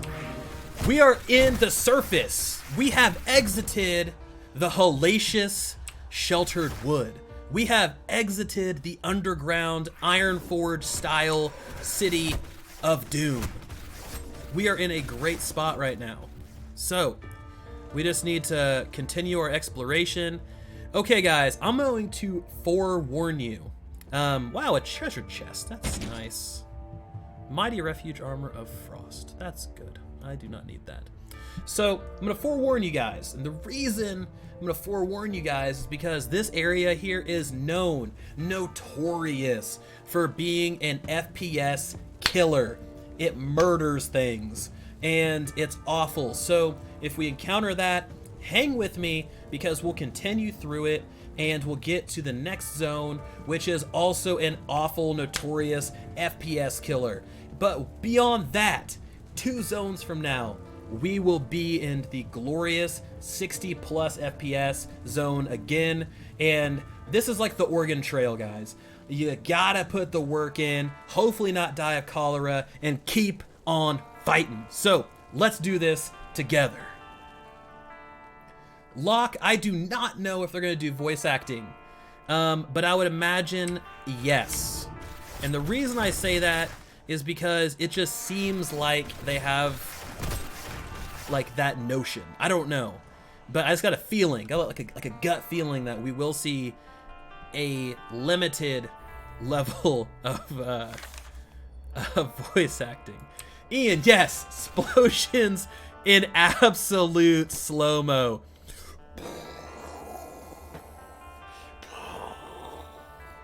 That's what I'm waiting for. That is exactly what I'm waiting for. I don't need any of these things. These blues are not what I need. I'm not picking up that gold because I don't need it. It's a status symbol, you know? You drop money on the ground, you don't pick it up, because if you do that, then you show that you need money, and that's we're not about that lifestyle. Okay, so we're gonna keep this thing real fast and loose here. Looks like we found ourselves a glorious chest. Glorious, glorious. Yes, guys, that's so great. An ancient thing. Increase void damage. I don't need that per se. That would be really good for a void knight, but not for little old me. Yes. Yeah, this Ursine thing. Throw it on the ground. I don't need it. Get rid of it. Then we got this butte right here, which is somewhere. Increase minion damage. Increase damage over time. We lose necrotic damage though, and that's bad. We gain necrotic damage, gain health on whatever. We don't need that. What about this guy? 3% increased minion damage, lightning damage, crit chance. Not necessarily need that either. So we are just gonna keep things real, and we'll just stick with what we got because that's super important. And I mean, if it ain't broke, don't fix it. You know what I'm saying? All right, let's keep breaking our boxes here because it's important to do that. And we'll grab these things, and then we'll keep on moving. I can craft necro damage. I sure can, my friend. The thing you have to do, though, is you have to actually get that drop. And once you get that drop, then you only have a certain amount of them, and you'll be able to. So you want to use that, especially on the Acolyte here, on your big ticket items. Once you get those suckers and you get a bunch of them, then throw it all to the wind, because you'll be able to make some sick necrotic gear. Look at this guy. He's whirlwinding. Oh, he just got melted, that's for sure. Didn't even blink an eye. Bat an eye? Blink an eye. I don't know. Either one. I already got a free pass from Robert that as long as I don't say anyways, I can say whatever the hell I want. He said that, not me. Let's jump in and let's do a little bit of poison protection. No, we don't, because that's not important right now. Necrotic protection is good for what we got coming up here. You just got to kind of roll with the punches, guys. You just got to kind of roll with the punches. You know, that's what it's all about. But what we're going to do is, what is this? You can only summon one skeletal warrior, but your skeletons have a 30% increased crit chance? Yeah. Wait. Does that reduce the amount? Or only one warrior? Okay, it says right in front of me. Guys, I'm sorry, I'm blind. This does not affect your overall skeleton limit. Well, why don't we do that? Because then that would give us a mage and an archer that would be high crit chance. We would just blow things like up. And we have a golem, so it doesn't matter. Cool. We don't necessarily want to do that. Why would we? What? Oh, that's if you want to go straight up. Well, that's cool. And then we have cast speed, which is definitely what we want. Wisp rage. Some wispy rage. All right, let's jump into the next little zone, guys. And let's let the glory of the Forsaken Trail wash over us. Wash over us. God damn. I got all sorts of cats and stuff running around upstairs. It's a madhouse. Okay then. So here we are, folks. We are on the Forsaken Trail. Now, we will be met with a choice. That choice is Ruins of Welrin, which we need to choose correctly, or we can go to the Wasteland, which is literally a waste of time land. We don't want to go there quite yet because you don't really get too much out of it. So I need you guys, if I start to stray from the path, I need you guys to call me back. Pull me back in. Vulkan, no. Don't do it. The Wasteland, you said, waste of time land. Don't do it. And I'll come right back. They did update the models for these spiders, though, so that's cool. There it is, guys. There's the old FPS drop. That's what we were waiting on. Slow-mo explosions. I don't know what is going on in this zone, but it is just an absolute nightmare at times. But like I said, we will power through this, guys. We are one wagon wheel greasing away from the zone we need to be. Okay? Alright. My thing is, I blast through this zone as quick as I can. I will explore it at a later point in time. But I try to get through it because, you know, it's not ideal. It's not ideal to play. It's not ideal to stream. You know, it's just one of those things. Just sit with me. Not ideal.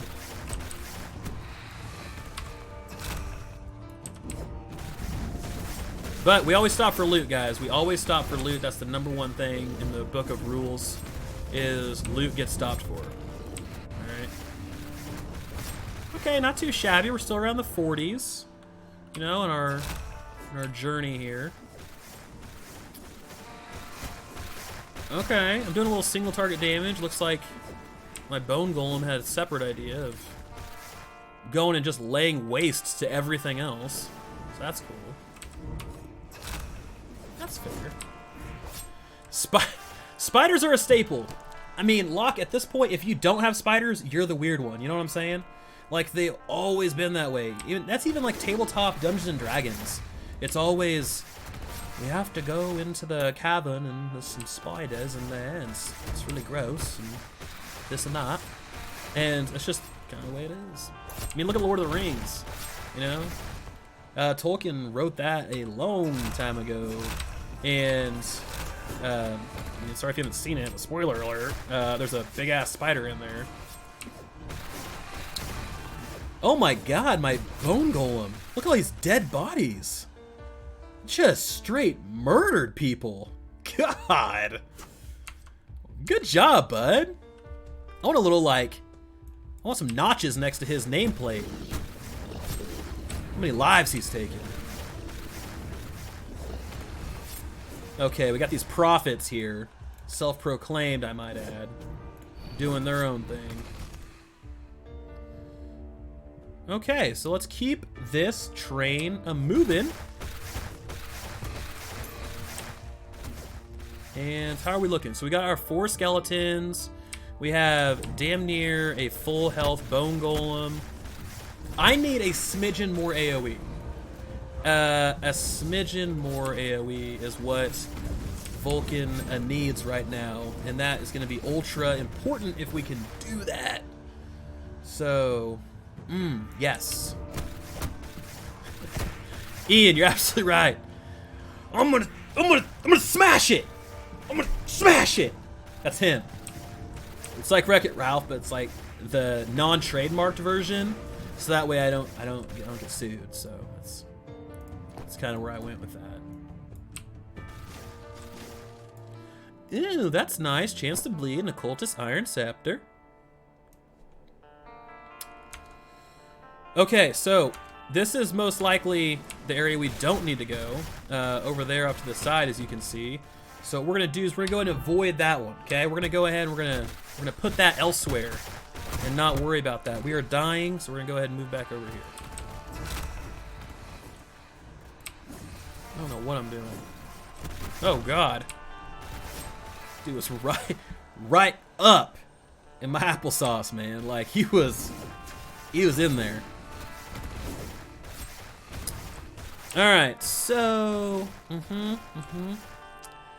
Man, guys, we need to get us a little unique action here. Well, that fell through the map. Oh, yeah. Oh, yeah. That one's definitely through the map. That one belongs to the world now. Guys, I don't think you understand the gravity of the situation. We are one skill point away from choosing our specialization. Okay? Uno mas.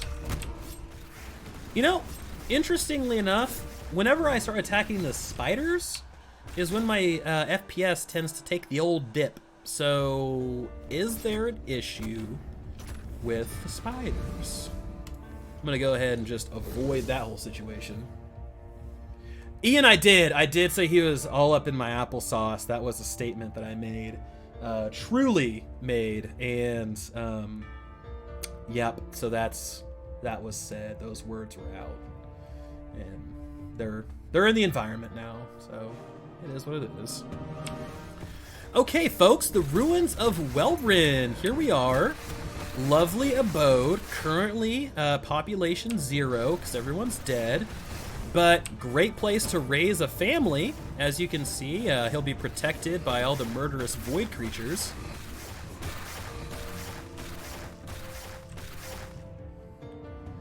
So we're gonna go ahead and we're gonna zip through this maze. Oh, thanks, man. I appreciate that. What does they say? To forgive is divine. Isn't that the phrase? So enjoy your newly acquired divinity, comrade. I am dying! All my skeletons disappeared. What is happening? Oh, the healing silent disciple of death. Swiftly eliminated them. Okay, we are at a crossroads, folks. Do we summon skeleton can no longer summon warriors? That's a powerful thing. Do we need warriors? We have a bone golem. But let me check this. We also have our wispy rage that we can go for. Do we want to keep a warrior around? That's the important thing. I don't know. I'm torn. Because I think yes, we want to keep a warrior around. A little extra tank is always good. We're not going to lose anything. We gain another either archer or mage skeleton. There's that. Oh, man. You do. I do want to keep it, or I do want to take the knowledge as power.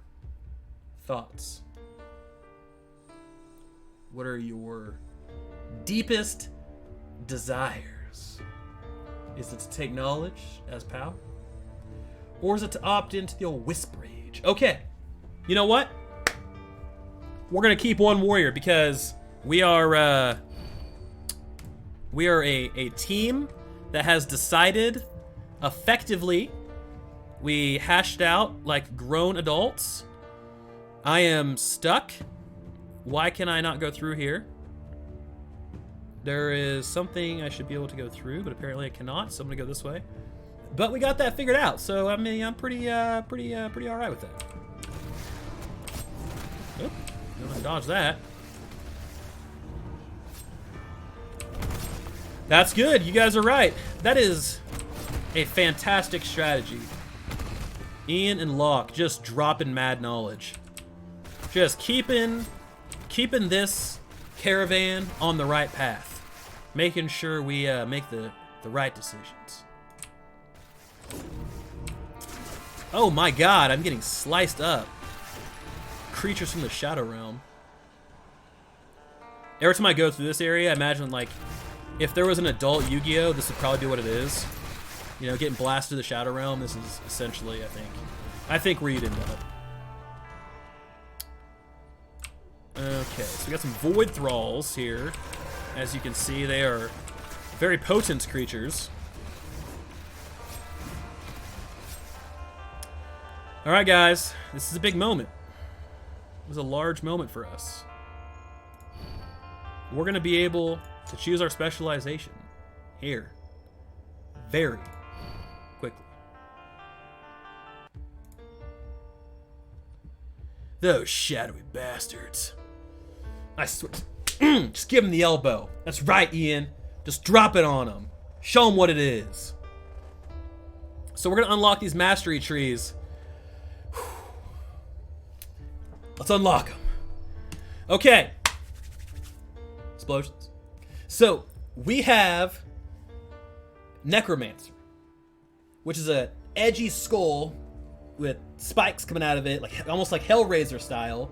You are the master of a forsaken army. Your dark creations swarming your foes with the hunger of the dead, a hunger born from your power and fed at your command. That is, wow, there is a lot happening there. It's super dark and borderline depressing, but that's a necromancer for you. That's just the way they operate, you know? I mean, they were hugged a lot, and that's just the way they kind of do things. Or we can be a lich. You wield curses that blind the mind. I love the rhyme. Shatter the body. And the faintest word from your lips bear vile magic snuffs out life entirely. God damn. Wow. I barely utter a word. I just put it out there ever so softly, and it snuffs out life. All of it. Whew. Locke hitting us with the delayed, like, pun. I love it. Yes. Well, skellies or ghosts? Well, it looks like we have a combination, my friend.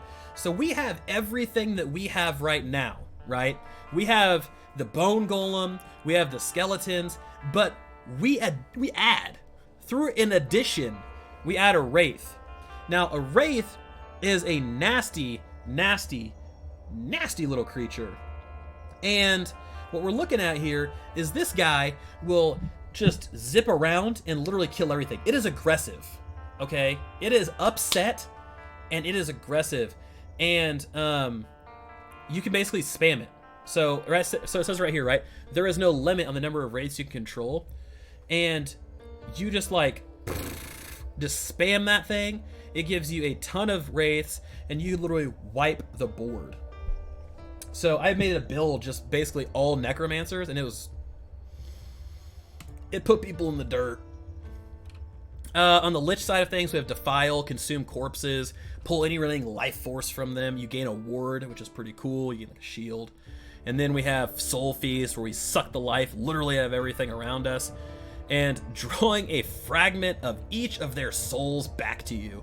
And then we gain ward. So this one's a lot about like protection. And then toggles the aura of decay. Yes, so a wraith is like cancer, technically. You are correct.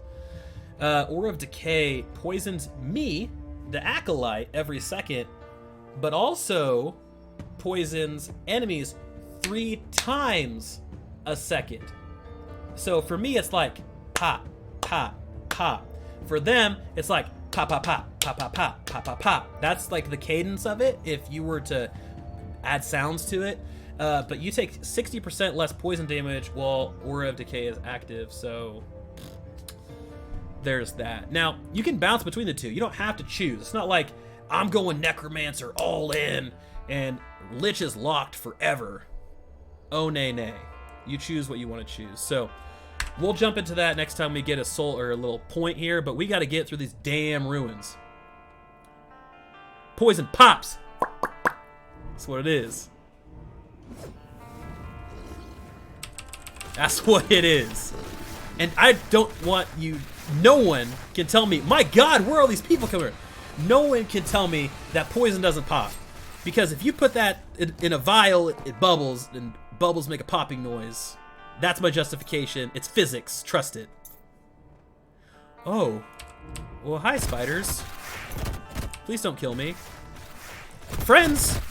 Skeletons! Hello? Hi! How are we doing today? Let's maybe not die.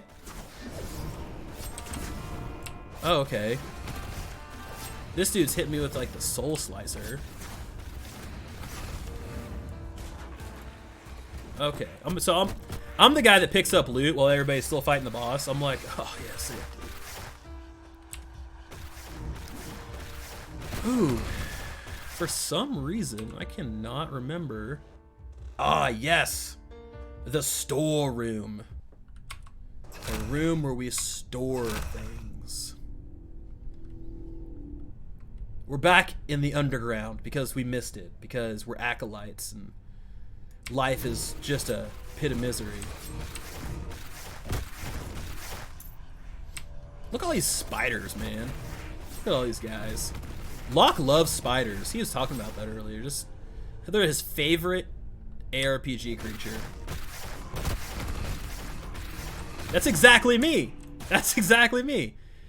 Hey, what's up, bros? So you guys are doing the whole like world first progression thing. That's so cool. I'm gonna go ahead and pick up this this white because I need to break it down for my enchanting.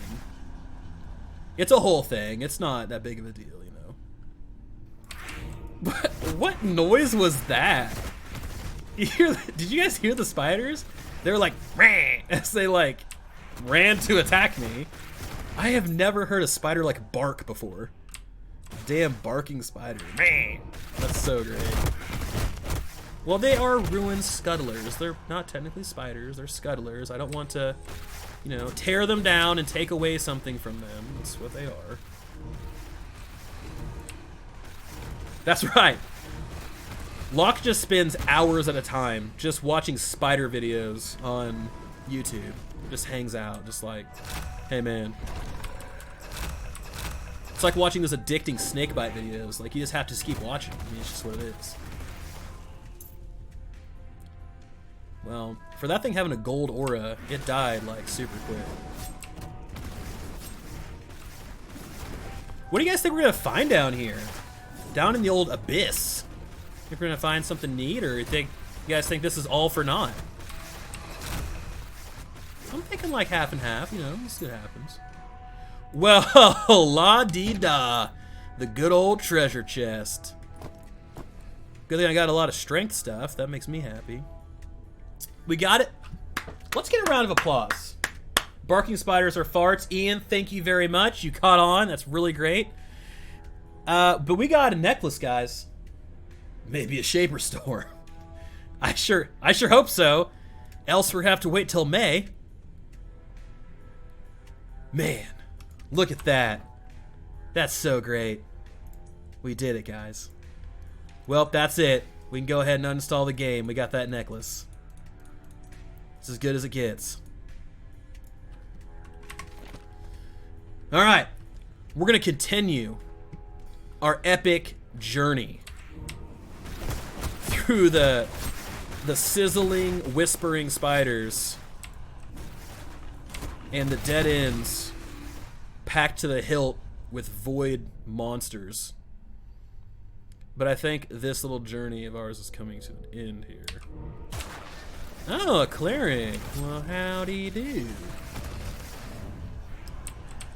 Just kidding. Apparently they added an addition to this back in the summer of 42 because we got a whole nother little area.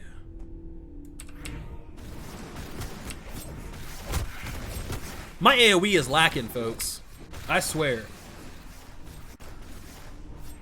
I need to work on that. Unrelenting Venom Weaver of the Lizard. There is a lot of animal references in that one little thing there.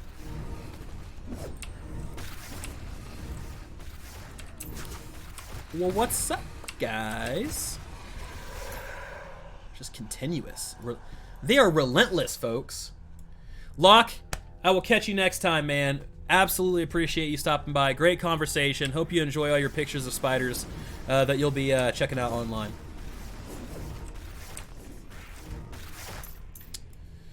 Okay. Another chest. Yes. Wow. Okay. The other one had like 19 items. This one had Slinger's Iron Gauntlets. Wow. That's like getting socks for Christmas, but like worse. So what are you thinking, guys? Are you thinking Lich? Are you thinking Necromancer? I'm thinking... I mean, I'm almost thinking Necromancer on this one, boys. Dude, right? 3 items is the weakest thing I've ever seen in my life. In my life. Upset. Survival of the Cruel. Well, okay. So, are we looking more at... This one's a lot of... Like, I think this one's a lot of getting up and, like, up close and personal. My god. Enemies you bring below 2% health per allocated point with a spell or melee are instantly slain. Stacking up to 10 times, that would be below 20% health. You would literally just decapitate them and just let out inaudible screams and screeches and hold up their severed head and just run off. But anyway, what are you guys thinking? Imbrust, absolutely. Great to see you, man. Enjoy your night. Get some sleep. And I hope you have a wonderful Tuesday ahead of you. Necro explosions, huh? Or refill the fire mage. I'm thinking the old necro. We'll do that. We'll jump in. We'll go the old risen army path here, and we will just be absolute tormentors. Okay? Tormentors to anything that has a pulse. Okay? Okay. And we're going to go with Eviscerate because we need a little bit more juice with our abilities, and that blood splatter is just top-notch. Another chest, they say. This must be where they're keeping all of the big... Ian, this is where they're keeping all the big stuff. Like, I get it. They did like a decoy chest. This one's going to have all the cool stuff in it. Oh. Okay. It wasn't. Neither thing that I can have. Wow. Wow. Okay. The Welrin storeroom. Definitely not something I would put on my, my TripAdvisor list of recommended sites. I would probably leave this one off, and probably never come here again. It was heavy on enemies and light on items. Well then. Reroll. Yeah, we're done. We're deleting this character. We're starting all over. Done with it. There better be a chest in here. Oh my god! There it is! That's what we were looking for. Okay. Can't use that. Not so much. No and no, but that's alright. We got what we were looking for. I mean, it was the loot explosion. That's all we really need. We don't need a lot, it's regular stuff. Okay, let's see if we can find our way out of this labyrinth. That would be just ideal. So, we'll go this way. Yeah, dude, no Airbnb. Done with this place. 1 plane out of 5. Done with it. Gross.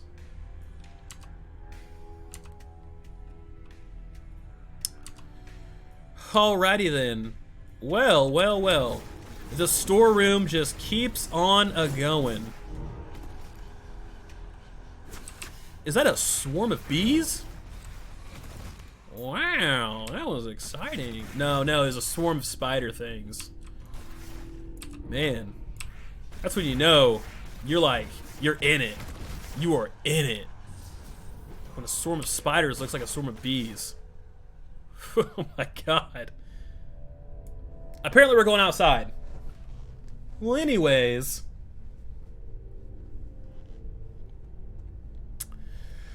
Alright, folks. Here's what we're going to do. We're going to get outside. We're going to get through these damn ruins of Welrin. Which we are almost through. And then, what the hell is this thing? It has a curt tail. What are you?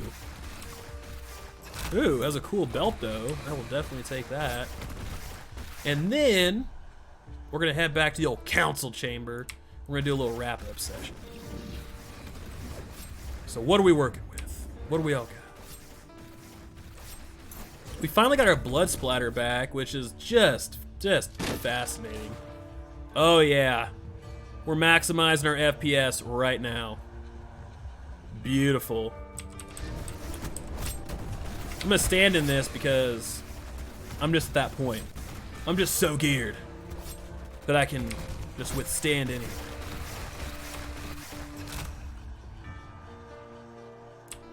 Oh man, look at these guys. They got the juice. They got the hankering. Don't matter, they're gone. They're gone, eliminated. Okay, what are y'all doing? Can we not, like, run off and attack a pile of boxes and just let your master, your keeper, die? Here's this college door. This is what kind of everybody's talking about. The keyhole seems rusted beyond repair. Now, we don't have Sora here with the Keyblade, so he can't repair it. However, we do have our own methods of going through and doing these things, so we'll just leave it for now, and we'll be back. Don't worry. It's gonna be another thing we'll deal with. All right, we're blood rippers, so we'll go this direction. Alchemist's Iron Cask of Regrowth. That's fair. Whoa, this a big boy over here? Sure is. What's good?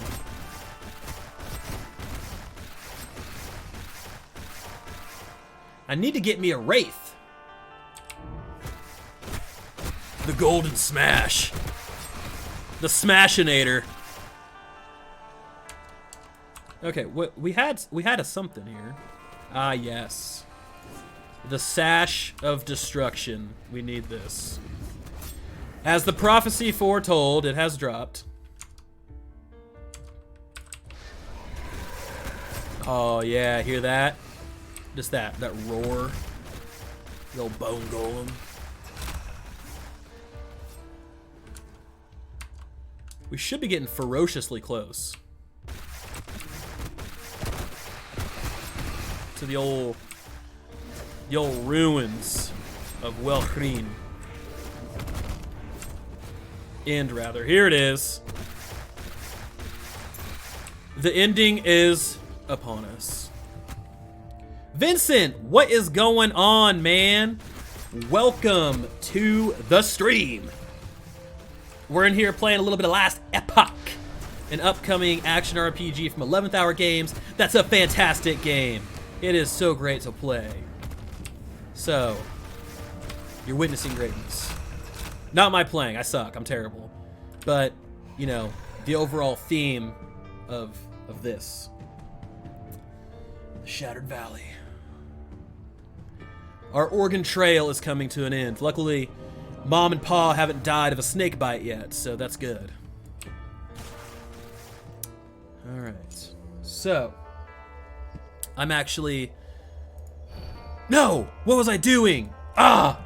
No! I wanted to do the Pyre Golem. Dang it. That's okay. That's okay. We're just having fun. Finally back to a real ARPG, Vincent. You are absolutely correct, man. It feels good to be back in the saddle, having a great time. I'm going to be doing a lot more of these streams, WOLCEN, Grim Dawn, things like that, because these are close to my heart. It's close to my heart. So we'll be here. We'll be doing that. All right, I'm going to go ahead and throw a point in there. All right, folks.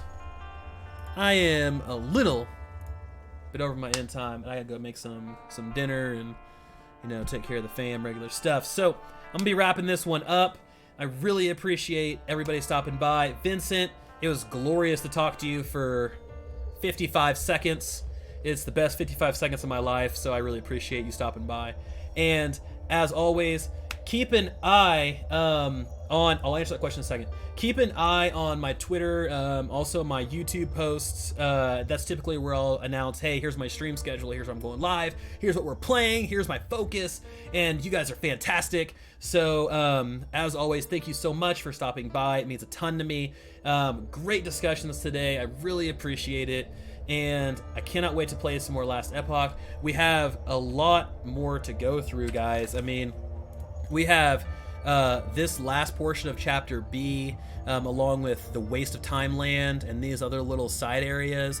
We have the arena that we're going to be jumping into. We also have Chapter C, which is Act Thrice 3 in the Imperial area, so we get to actually jump through our first time travel, which is going to be great, and I cannot wait to get in there with you guys. So, to answer some of the final questions we have here, Vincent, that's right. No, we don't have any more release date updates or information, but we do expect it towards the end of the year this year into early next year. It really kind of depends on their speed of development, which honestly has been breakneck. It's been like a Tesla Roadster type speed, and I'm super excited for it. Absolutely, Ian. Yes, I will be having another stream. Keep your eyes locked to my YouTube channel, because right now I'm still trying to work out my stream schedule, but typically I do kind of like an every other day type of thing, so probably not Wednesday, maybe Thursday, so I might have one tomorrow, one Thursday. There will definitely be one on Friday, because I have nothing going on, and I'm looking to stream more of this type of stuff, so gear up for that. And also, when I get that stream schedule kind of finalized for you guys, I'll put that out on my YouTube page, as well as my Twitter. So if you guys don't have me on your Twitter, make sure to follow me, because I have a ton of stuff out there at that. And then I'm Not a Liar. I can't remember if it was Imbrust who was talking about it, but I wanted to make sure I gave you guys my keyboard information, because I am not going to be the guy that does that. I'll put it in chat. Cut stream. Bye. Not me. So, that's right, Ian. I appreciate that. And then we got the Logitech Lightspeed. It's the best. So, I also have those things in my in my bio or description. Thank you. Description on all my videos. There's kind of a link down there. So this has been Last Epoch, guys. As always, super appreciate it. Jared, thanks for stopping by for the last little bit. Really means a lot to me. Vincent, absolutely, man. It's all of you guys, right? Supporters for a long time, that have really kind of kept pushing me and kept me playing, and kept me streaming and creating content. It's one of those things that I'm super passionate about. I really like it. I enjoy it. But it's always good to get, some individuals that are just super passionate like yourself, that like to hang out and just talk games and go through some stuff and, experience things together. And I learned so much from you guys, and I hope, I can teach you something here or there as well. I'm going to be playing Warhammer Chaos Bane, so that's something, if you guys are looking forward to that, that'll be another thing that we're going to tack on to our old bulletin board of, shit Vulkan plays. So there's that. But as always, appreciate you guys, and I will see you guys in the next stream. All right, adios.